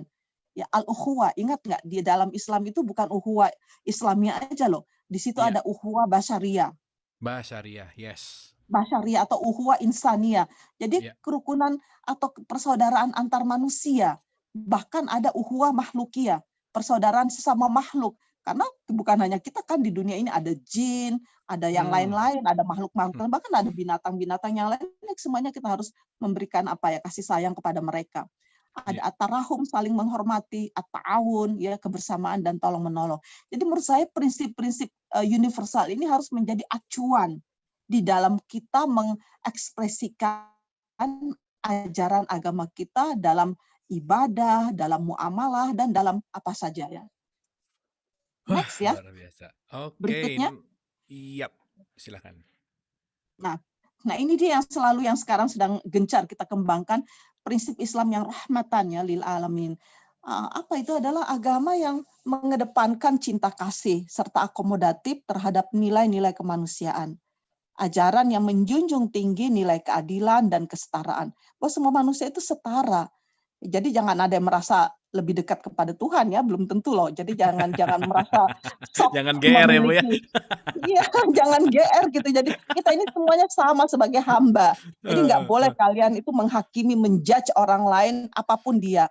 Ajaran yang ramah terhadap perempuan dan semua kelompok rentan dan tertindas. Ya, ajaran yang mendorong pembentukan keluarga harmonis jauh dari kekerasan, diskriminasi, dan eksploitasi. Ajarannya inklusif dan seterusnya. Next ya. Oke, wah ini luar biasa, Bu. Nah, Lanjut. prinsip maqasidus syariah ini dirumuskan oleh Al-Ghazali abad ke-12. Ini abad ke-12 loh, Kang Marlo. Iya, Bayangin. iya, iya, iya. Jadi kalau ada orang sekarang ini tiba-tiba mengatakan, oh hak asasi manusia itu adalah pikiran Barat, dia selama ini kemana ya? Kadang-kadang saya berpikir begitu. Ini abad 12 udah ada ya, Bu ya. Oke. Jadi agama itu harus datang untuk menjamin hak seseorang untuk hidup secara terhormat. Jadi kalau ada agama yang mengajarkan orang hidup tidak terhormat, tidak menghindarkan diri atau tidak membiarkan dirinya dalam kelaparan, penderitaan, saya pikir itu bukan agama ya. Karena itu menurut saya agama itu harus mampu membuat seseorang itu bisa terjaga hak hidupnya. Jadi memelihara hak akal, Islam menjamin hak kebebasan beropini secara bertanggung jawab. Kamu boleh berpendapat apa saja. Ya, tetapi ingat, kamu harus mempertanggungjawabkan ya apa yang kamu katakan itu. Menjaga properti, ya Islam itu menjaga bahwa kamu punya properti dan itu nggak boleh diambil semena-mena oleh siapapun untuk alasan apapun. Menjaga hifzul ird. Nah ini yang penting nih, Islam menjaga harkat dan martabat seseorang. Jadi setiap orang itu dilahirkan dengan harkat, dengan martabat, karena itu nggak boleh ada seseorang dengan alasan apapun untuk dilecehkan atau diperbudak. Saya kira pesan sentral Islam ketika dia datang pada abad ke-7 adalah mengeliminasi semua bentuk perbudakan. Padahal waktu itu perbudakan dianggap legal ya. Bayangkan ya bagaimana Nabi itu susahnya ya membangun sebuah peradaban baru di tengah-tengah masyarakat jahiliyah yang menganggap perbudakan itu sebagai sesuatu yang wajar. Saya nggak kebayang kalau membayangkan perjuangan Rasul. Sekarang aja ini susahnya setengah mati ya. Apalagi dulu ya, Bu ya. Itu Menjaga wah luar biasa banget. zaman jahiliyah ya. Di mana kesadaran kemanusiaan orang-orang jahiliyah waktu itu masih rendah sekali. Jadi urusannya itu cuma perut dan seks ya. Nah, memelihara keturunannya hizbun nasl. Jadi Islam itu menjamin ya hak reproduksi manusia, karena itu nggak boleh ada perempuan atau siapapun yang dijadikan mesin reproduksi atau dijadikan budak seks dan sebagainya. Nah, bahkan yang terakhir itu adalah memelihara agama, hifzuddin, ya dijamin kebebasan beragama dan beribadah sesuai dengan keyakinan masing-masingnya sepanjang tidak melakukan hal-hal yang seperti tadi saya sebutkan. Next ya, mungkin sudah habis. Ya, terakhir Ibu. Nah, ini saya tidak perlu baca, jadi pada ujungnya saya ingin mengatakan bahwa seluruh keberagamaan kita itu harus selalu terkait dengan masalah bagaimana kita mengangkat harkat dan martabat manusia.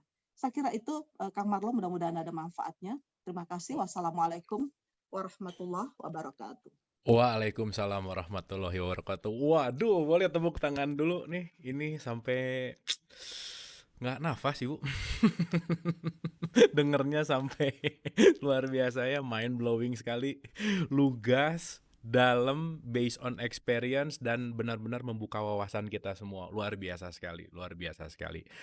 Wah, ini top banget.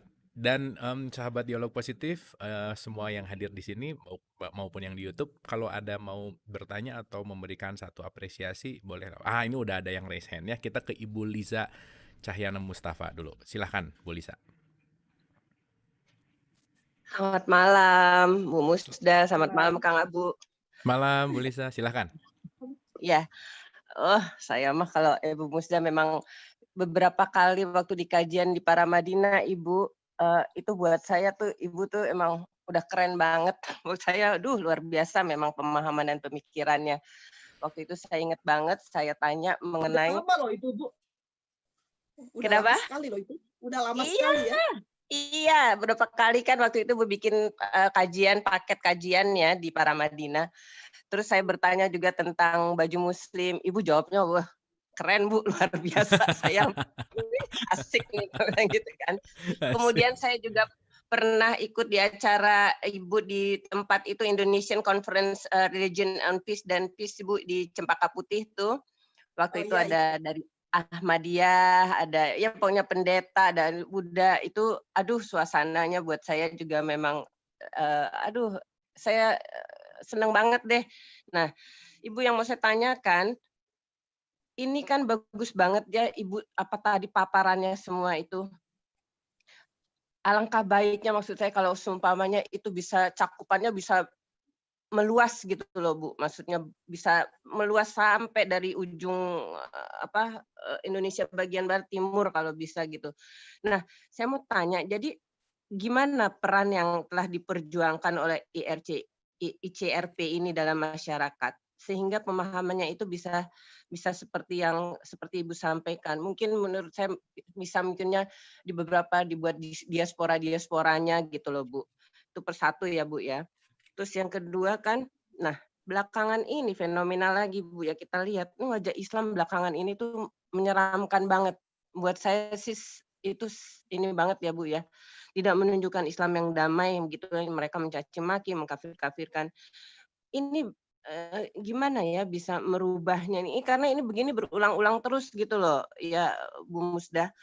Eee, saya sebenarnya karena yang kita dengar dari Ibu kan Islam itu damai, kalau bisa penuh kasih gitu kan, bisa melindungi semua gitu. Ini gimana caranya gitu loh.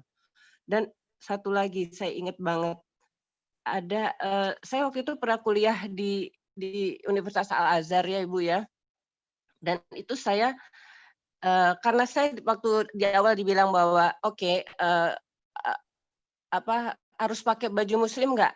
"Enggak." "Oke, ya udah berarti saya kuliah." Kalau waktu itu dia bilang, "Harus muslim," saya nggak kuliah tuh, Bu. Jadi kuliah tuh saya, akhirnya saya kuliah. Udah Oke. berjalan saya tidak sama sekali tidak memakai simbol-simbol keislaman itulah, sama sekali. Nah, jadi waktu saya pernah ngobrol-ngobrol sama salah satu pas lagi ada waktu itu ditanyalah saya sama salah satu di situ ya, "Ibu Lisa tuh nggak bangga ya jadi orang Islam?" "Hah? Kebangga jadi Islam?" "Saya bangga banget jadi orang Islam," gitu loh. Hmm. Kok Ibu tidak pakai kerudung atau apa?" Gitu kan.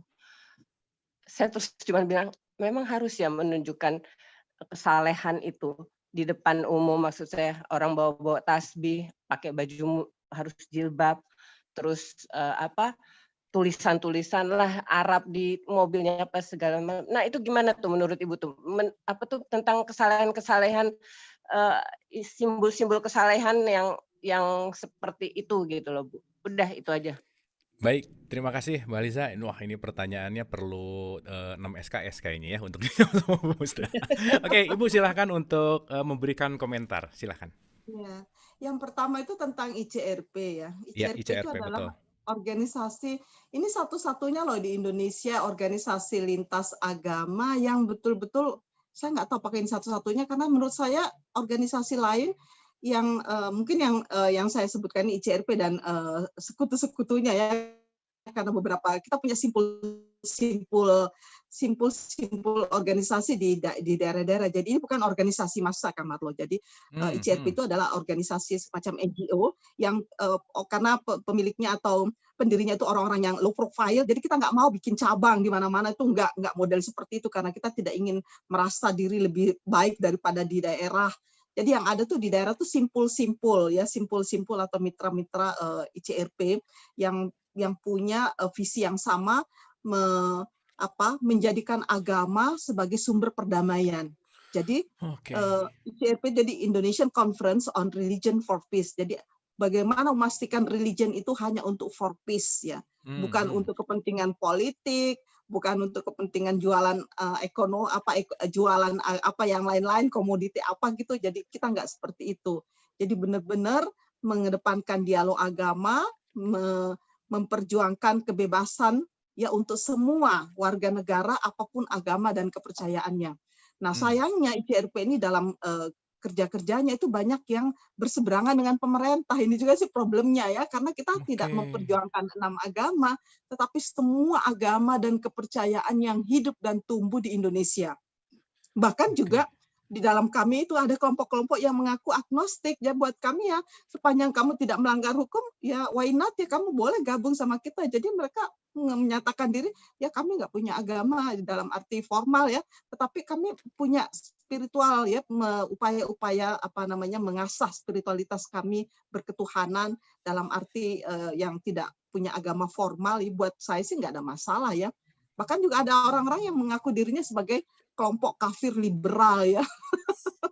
Di kami itu ada saja ya. Jadi buat kami sih kita mengapresiasi aja semua kelompok-kelompok yang datang untuk bergabung sepanjang mereka itu setuju dengan visi kita membangun perdamaian untuk semua orang ya. Nah, itu grup yang terakhir daftarnya di mana, Bu? Ada juga kelompok itu, mereka punya organisasi juga tuh.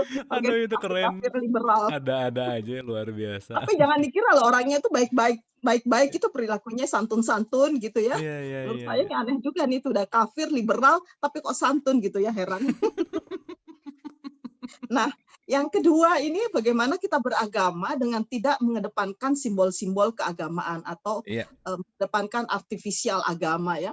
Buat saya ini juga satu hal nih di dalam kita beragama, karena bukankah agama itu sesungguhnya adalah upaya untuk menyucikan jiwa. Ya, jadi bagaimana kita setiap hari ini mensucikan jiwa kita dari hal-hal yang ya apakah itu mungkin itu yang disebut dengan dosa ya, penyimpangan, karena kita tuh mudah sekali menyimpang ya dari hal-hal yang godaan itu setiap saat, dan memang kita tuh hidup bersama godaan ya. Jadi jangan salah, setiap detik ya, setiap tarikan nafas kita itu belum tentu loh kita selamat. Karena itu mari kita selalu istighfar ya, selalu mengoreksi kembali jalan kita ini udah benar atau tidak. Ya, itulah juga sebabnya kenapa kita harus selalu mengucapkan ihdinas siratal mustaqim. Ya, tunjukkan kami jalan yang lurus ya. Karena kita nggak tahu nih apa benar nih kan. Karena saya juga setelah sholat itu saya duduk sebentar ya melakukan semacam refleksi internal ya, bahwa benar nggak sih saya sholat, ya Allah tunjukkanlah saya jalanmu, cara yang benar untuk menyembahmu itu seperti apa ya. Jadi saya kalau udah gini pengen nangis ya. Jadi selalu kita menunjukkan kerendah dirian kita di hadapan yang maha kuasa. Kita nggak tahu apa udah benar nih cara kita sholat seperti ini, apa udah benar, apa tadi sepanjang sholat kita ini sepenuhnya itu full ya, full fokus kepada Allah, apa kita ingat yang lain-lain. Kita kan tidak bisa mengontrol sepenuhnya pikiran kita. Ya, karena pikiran kita kan liar kesana kemari. Ya, kita udah fokus gini, ingat ini, ingat itu ya. Jadi tetapi buat saya yang penting adalah usaha dan efek. Karena itu saya selalu mengatakan di dalam beragama itu ya, sebetulnya yang banyak diharapkan itu adalah efeknya, refleksinya. Jadi misalnya sholat ya, dikatakan inna sholata tanha anil fahsya wal munkar. Karena itu kalau kamu sholat, maka efeknya itu adalah kamu menjauhi segala macam perbuatan-perbuatan yang fahsya, keji, dan yang mungkar, hal-hal perbuatan-perbuatan yang tidak terpuji ya. Karena itu selama kamu masih melakukan hal-hal yang tidak terpuji atau hal-hal yang keji, pertanyakan kembali sholatmu, benar nggak sih sholatmu? Iya betul. Karena nggak membawa efek apapun bagi kemanusiaan kamu, kan tidak menumbuhkan kesucian. Karena itu pertanyakan kembali, kenapa kok jiwamu kok tidak suci ya? Masih kamu melakukan ya, masih kita berbohong di sana sini, masih menipu di sana sini, ya, masih melakukan apalagi ya banyak pokoknya penyimpangan-penyimpangan yang disebut sebagai dosa itu. Karena itu marilah kita beragama itu secara esensial ya, mengedepankan spiritualitas kita, sehingga di dalam saya selalu mengatakan bagaimana kita menjadi manusia spiritual, sehingga di dalam berinteraksi ini seperti saya dengan Kang Marlo, yang berinteraksi itu adalah spiritualitas kita. Jadi spiritualitas Kang Marlo dengan jiwa spiritual saya. Nah, yang berinteraksi kan enak, karena spiritualitas itu atau jiwa itu kan tidak mengenal sekat. Betul. nggak ada gender, nggak ada, jadi nggak ada gendernya, nggak ada jenis kelaminnya, nggak ada nggak ada agamanya kan, nggak ada sukunya, nggak ada rasnya. Jadi betul-betul free dari semua ikatan-ikatan primordial itu. Karena itu mari kita mengedepankan setiap kali kita ini mengedepankan sisi-sisi spiritualitas kita, kita betul-betul menjadi makhluk rohani. Wah, luar biasa. Boleh tepuk tangan dulu ya. Wah, keren banget jawabannya Bu Musdah. Sangat mencerahkan sekali ya. Mudah-mudahan Bu Lisa puas ya. Tapi saya rasa nanti di pertemuan kedua sama Bu Musdah akan lebih dalam lagi. Asik, Bu Musdah mau datang lagi. Yes. Oke, berikutnya saya mohon untuk Ibu Yayang Seknur untuk memberikan apresiasi. Silakan Ibu. Ibu Yayang. Wah, sahabatku itu. Oh iya, silakan. Ibu Yayang boleh di unmute kah? Nah, silakan Ya, Ibu. selamat malam Bu Musda. Selamat malam Bu sayang.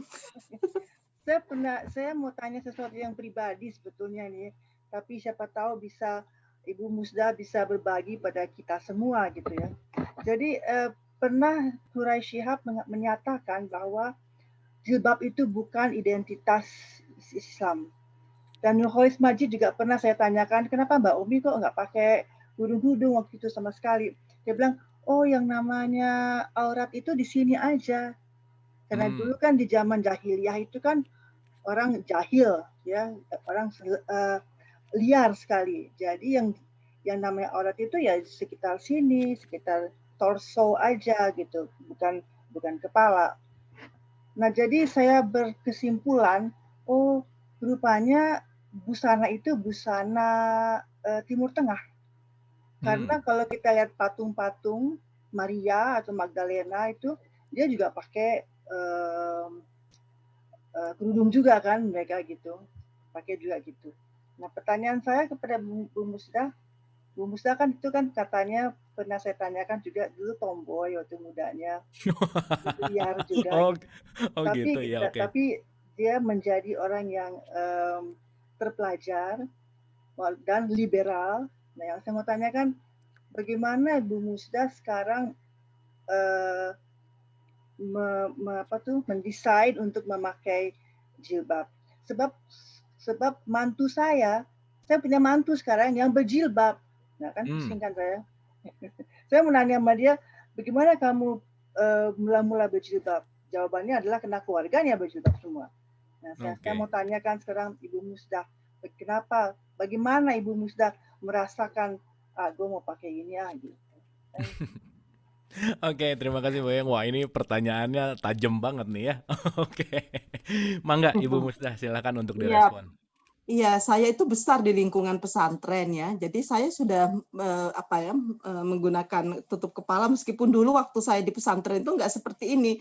Tutup kepalanya itu kalau mau lihat foto-foto saya yang jadul itu yang kain biasa tuh kalau ada angin itu terbang gitu ya. Jadi nggak dipakai pentul segala, nggak, biasa aja. Dan yang herannya para kiai dan nyai di pesantren saya itu nggak pernah mempermasalahkan itu karena guru-guru saya yang perempuan, para nyai yang mengajarkan saya di pesantren itu juga begitu. Jadi pada zaman itu pakai kebaya itu kan pasti bentuknya seksi kan, agak karena kebaya itu kalau gombrong kan nggak lucu ya.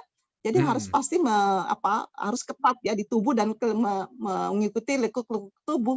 Nggak ada masalah tuh. Saya punya foto-fotonya. Jadi kalau mau di-share boleh nanti saya share ya foto-foto saya waktu di pesantren, di Sanawiyah, di Aliyah, bahkan di Ma'had Ali. Ma'had Ali itu setingkat perguruan tinggi, saya sampai di Ma'had Ali. Bahkan saya juga diasuh oleh guru-guru yang luar biasa dari Timur Tengah yang nggak bisa bahasa Indonesia ya, taunya itu bahasa Arab aja. Nah, buat saya memang ada perubahan ya sekarang ini. Saya menggunakan tetap menggunakan tutup kepala itu karena kebiasaan dari pesantren. Saya dibiasakan sejak pesantren, jadi ada perasaan nggak nyaman gitu. Tetapi terhadap orang yang tidak menggunakan, saya sama sekali tidak harus memaksa. Ya, saya nggak bisa memaksa, kamu harus pakai ini, nggak pernah saya menyuruh-nyuruh orang memaksa juga, nggak pernah. Karena buat saya itu sama sekali tidak mencerminkan kesalehan seseorang. Sama sekali tidak mencerminkan ketakwaan seseorang. Karena itu buat saya sekali lagi saya katakan jilbab atau apapun itu bukanlah tradisi Islam, karena jauh sebelum Islam saya punya bacaan sejarah yang luar biasa tentang jilbab ini. Kenapa saya pakai kajian saya tentang jilbab ini dalam kamar loh. Jadi ceritanya saya itu dari bersama suami itu pergi ke Kairo untuk penelitian disertasi ya. Saya menulis disertasi saya di Kairo.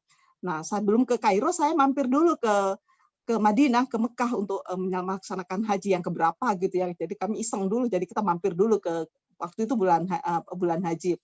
Yang lucu Kang Marlo, dari Madinah saya naik pesawat langsung ke Kairo. Di pesawat itu cuman saya berdua dengan suami yang bukan orang Arab. Semuanya itu orang-orang Arab. Herannya sampai di Jeddah mereka semua udah pada buka nih setengah ya. Yang laki-laki udah hilang jubahnya. Sampai di Kairo kebetulan musim panas ya, musim panas. Wah, mereka sudah pakai tank top semua ya, perempuan-perempuan ini. Jadi saya deketin mereka. Kamu kok pada buka semua yang tadinya pakai cadar nih dari Madinah. Lalu apa jawaban mereka? Ya, tadi itu kan busana tradisional. Udah nggak perlu lagi saya pakai di sini.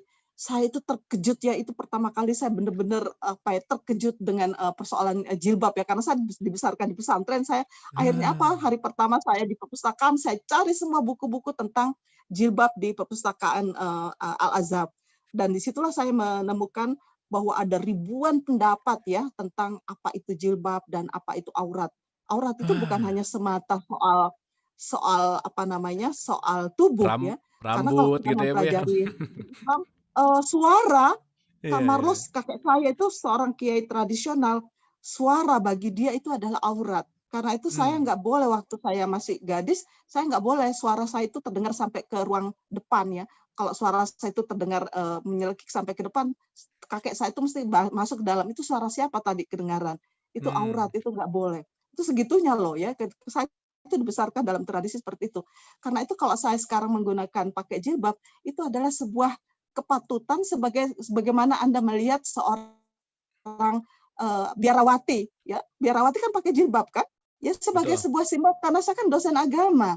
Saya mengajarkan agama setiap hari. Jadi kalau orang lain nggak perlu ngapain juga gitu ya. Kalian mau pakai jilbab. Untuk apa? Untuk menunjukkan apa? Karena buat saya untuk menunjukkan keislaman Anda, cukup Anda menunjukkannya dengan perilaku yang Islami, dan itu cukup ya, nggak masalah. Nggak usah dengar apa kata orang, karena kita dalam beragama itu adalah keyakinan kita kepada Tuhan semata-mata, bukan kepada sesama manusia. Jadi karena itu ya percaya saja, nggak usah saling menghakimi, kita saling berpastabiqul khairat aja ya, mana yang terbaik buat kita, itu aja menurut saya. Oke, luar biasa. Boleh tepuk tangan lagi ya. Wah, ini jawabannya top banget ya. Udah deh pokoknya Bu. Ibu keren banget sih Bu. Ibu jangan cepat-cepat pensiun Bu, jangan dulu Bu ya, tenang Bu, tenang. Oke, ini kita lanjut nih ya ke satu penanya wah, ini penanya ini memang top nih. Ini kita selalu menunggu pertanyaan dari Ibu Intan Nugroho memang. Ya, silakan Bu Intan. Monggo Ibu Intan. Monggo, mangga. Oh, please welcome. Oh ya, please. Saya nggak apa-apa, saya Jawa, saya Sunda, it's okay. I'm everywhere. Waduh. Ibu Musda, selamat malam. Malam, apa kabar Bu Intan? Oh baik, kenal toh. Aduh, alhamdulillah iya dong. Emang lo aja yang dikenal JJ. Saya lagi ngomong sama Yayang, teman saya. Terus Ibu Musda, saya nggak lama-lama kok, cuma 1 menit. Cuman saya mau bilang dalam 1 menit ini, saya di sini malam hari ini, nama saya Intan Habsyah Nugroho. Ada abang saya ada di situ namanya Irwan Habsyah. Istrinya adalah Atas Habsyah yang temennya Ibu Musda. Oke, lagi nonton semuanya ini. Ya ampun, dunia ini memang sempit ya. Iya. Bener. Ya, terus ada Faris Salim juga, nggak usah disebutin. Anyway, pokoknya Ibu Musda itu harus di matrix, Bu. Bagaimana Ibu bisa ngomong trek di tempat lain juga ada. Biar lebih lama, lebih banyak yang mendengarkan Ibu ya. Aduh, luar biasa Ibu jadi matrix saja Bu. Pokoknya saya ini sekarang senang dengan nama pokoknya. Karena saya selalu dibilang sama teman-teman saya, Mbak Intan, pokoknya kamu harus bela Islam. Waduh, ya deh gue belain deh. Nah, tapi maksudnya begini nih. Kita kan, saya udah mengerti nih Bu sekarang. Apakah itu agama Islam? Apakah itu Islami? So Islam, is Islam a noun or an adjective? Nah, jadi sebetulnya kalau kita mau udah seperti orang seperti ibu yang diajarin bukan sebagai agama atau mengkotak-kotakan manusia, tapi kan the way of life, surrender, adjective. Jadi kata sifatnya dong. Nah, saya banyak keluarga yang dibilangin sholat bolang-bonteng. Tapi orangnya pada baik-baik semua tuh. Yang disebutin ibu tadi semua itu udah ya. Nah, tapi kan sholat itu kan untuk nahi mungkar kan. Ya, mereka belum sholat tapi udah di situ. Nah, maksud saya bukan justifikasi nggak harus sholat, bukan, nggak. Tapi maksud saya, ini bagaimana Bu pengajarannya? Mungkin jadi Islam itu cara pengajarannya harus dirubah atau bagaimana? Jadi senang sekali gitu kalau bisa lebih banyak lagi orang seperti ibu yang bisa mengajarkan kita ini yang nggak tahu agama, ya kurang tahu agama untuk lebih terbuka atau mungkin dengan mindfulness, kesadaran atau bagaimana. Terima kasih Ibu, terima kasih ya Bu. Oke, thank you Bu Intan. Aduh, Bu Intan kalau nanya memang luar biasa ya, mantap sekali. Bu Musda silahkan untuk direspon. Iya, jadi secara dasar aja saya ingin mengatakan bahwa ketika kita bicara tentang Islam ya, ada Islam, kemudian ada iman, ya kita berislam, beriman dan berihsan ya. Nah, pada Islam ini itu dibutuhkan hal-hal yang sifatnya fisik ya. Kita bersyahadat, harus sholat, harus puasa, zakat, haji kalau yang mampu. Ini jadi seperti itu. Nah, yang pada tingkat belum tentu yang Islam ini iman ya. Jadi beriman itu lebih kepada menumbuhkan. Jadi yang tadi itu adalah sebuah cara jalan untuk membangun spiritualitas ya, menguatkan spiritualitas iman. Iman itu lebih kepada persoalan jiwa ya, bagaimana jiwa kita itu menjadi lebih bersih dengan kita percaya. Karena kalau kita percaya beriman kepada Allah, kita nggak bakalan melakukan apa-apa ya. Kita nggak bakalan, kalau betul-betul kita beriman, karena itu kata Rasul, kalau kamu benar-benar beriman kepada Allah, kamu nggak bakalan berzina. Ya kan? Kalau kita betul-betul beriman kepada Allah, kita nggak bakalan berbohong. Karena itu benar-benar kita ini beriman kepada Allah. Nah, tetapi dalam kehidupan nyata, iman kita itu kan naik dan turun. Yangkus wa yazid. Nah, prosesnya kan begitu ya. Jadi sebuah proses yang turun naik ya. Bahkan kadang-kadang kita merasa sangat full. Iman kita tuh full, kadang-kadang hilang sama sekali. Nah, jadi karena itu upaya kita sehari-hari ini, setiap tarikan nafas kita bagaimana membangun ya iman itu, beriman kepada Allah, beriman kepada para rasulnya. Bayangkan para rasul loh, bukan hanya satu rasul. Beriman kepada kitab-kitabnya ya, kitab-kitab Tuhan itu kan banyak sekali. Jadi kita jangan menafikan bahwa ada kitab lain kira-kira ya yang membawa kebenaran. Tetapi kan buat banyak orang, ya tapi kan kitab-kitab Tuhan itu seperti kitab Injil itu kan sudah banyak berubah. Loh kok kamu tahu bahwa banyak berubah itu dari mana gitu ya? Kok punya stigma, punya prejudis ya, prasangka buruk ya, prasangka ini. Karena itu saya selalu ingat kenapa Nabi selalu mengatakan hati-hatilah dengan banyak prasangka. Karena sebagian besar dari prasangka itu adalah dosa. Karena itu jangan bersangka-sangka kalau kamu nggak paham. Ya katanya kamu nggak baca, menyelidiki sendiri atau sendiri. Pokoknya mulai sekarang jangan pakai katanya gitu. Kalau nggak tahu mendingan diem aja deh. Ya itu lebih aman. Kalau nggak tahu diem aja. Mending kita nyanyi aja supaya tidak menimbulkan. Nggak tahu kalau buat mereka nyanyi dosa lagi. Jadi karena saya pikir gimana nih hidupnya ya. Nah, itu jadi kita beriman, di iman itu sudah satu tahapan yang lebih tinggi lagi. Nah, ihsan itu adalah sebuah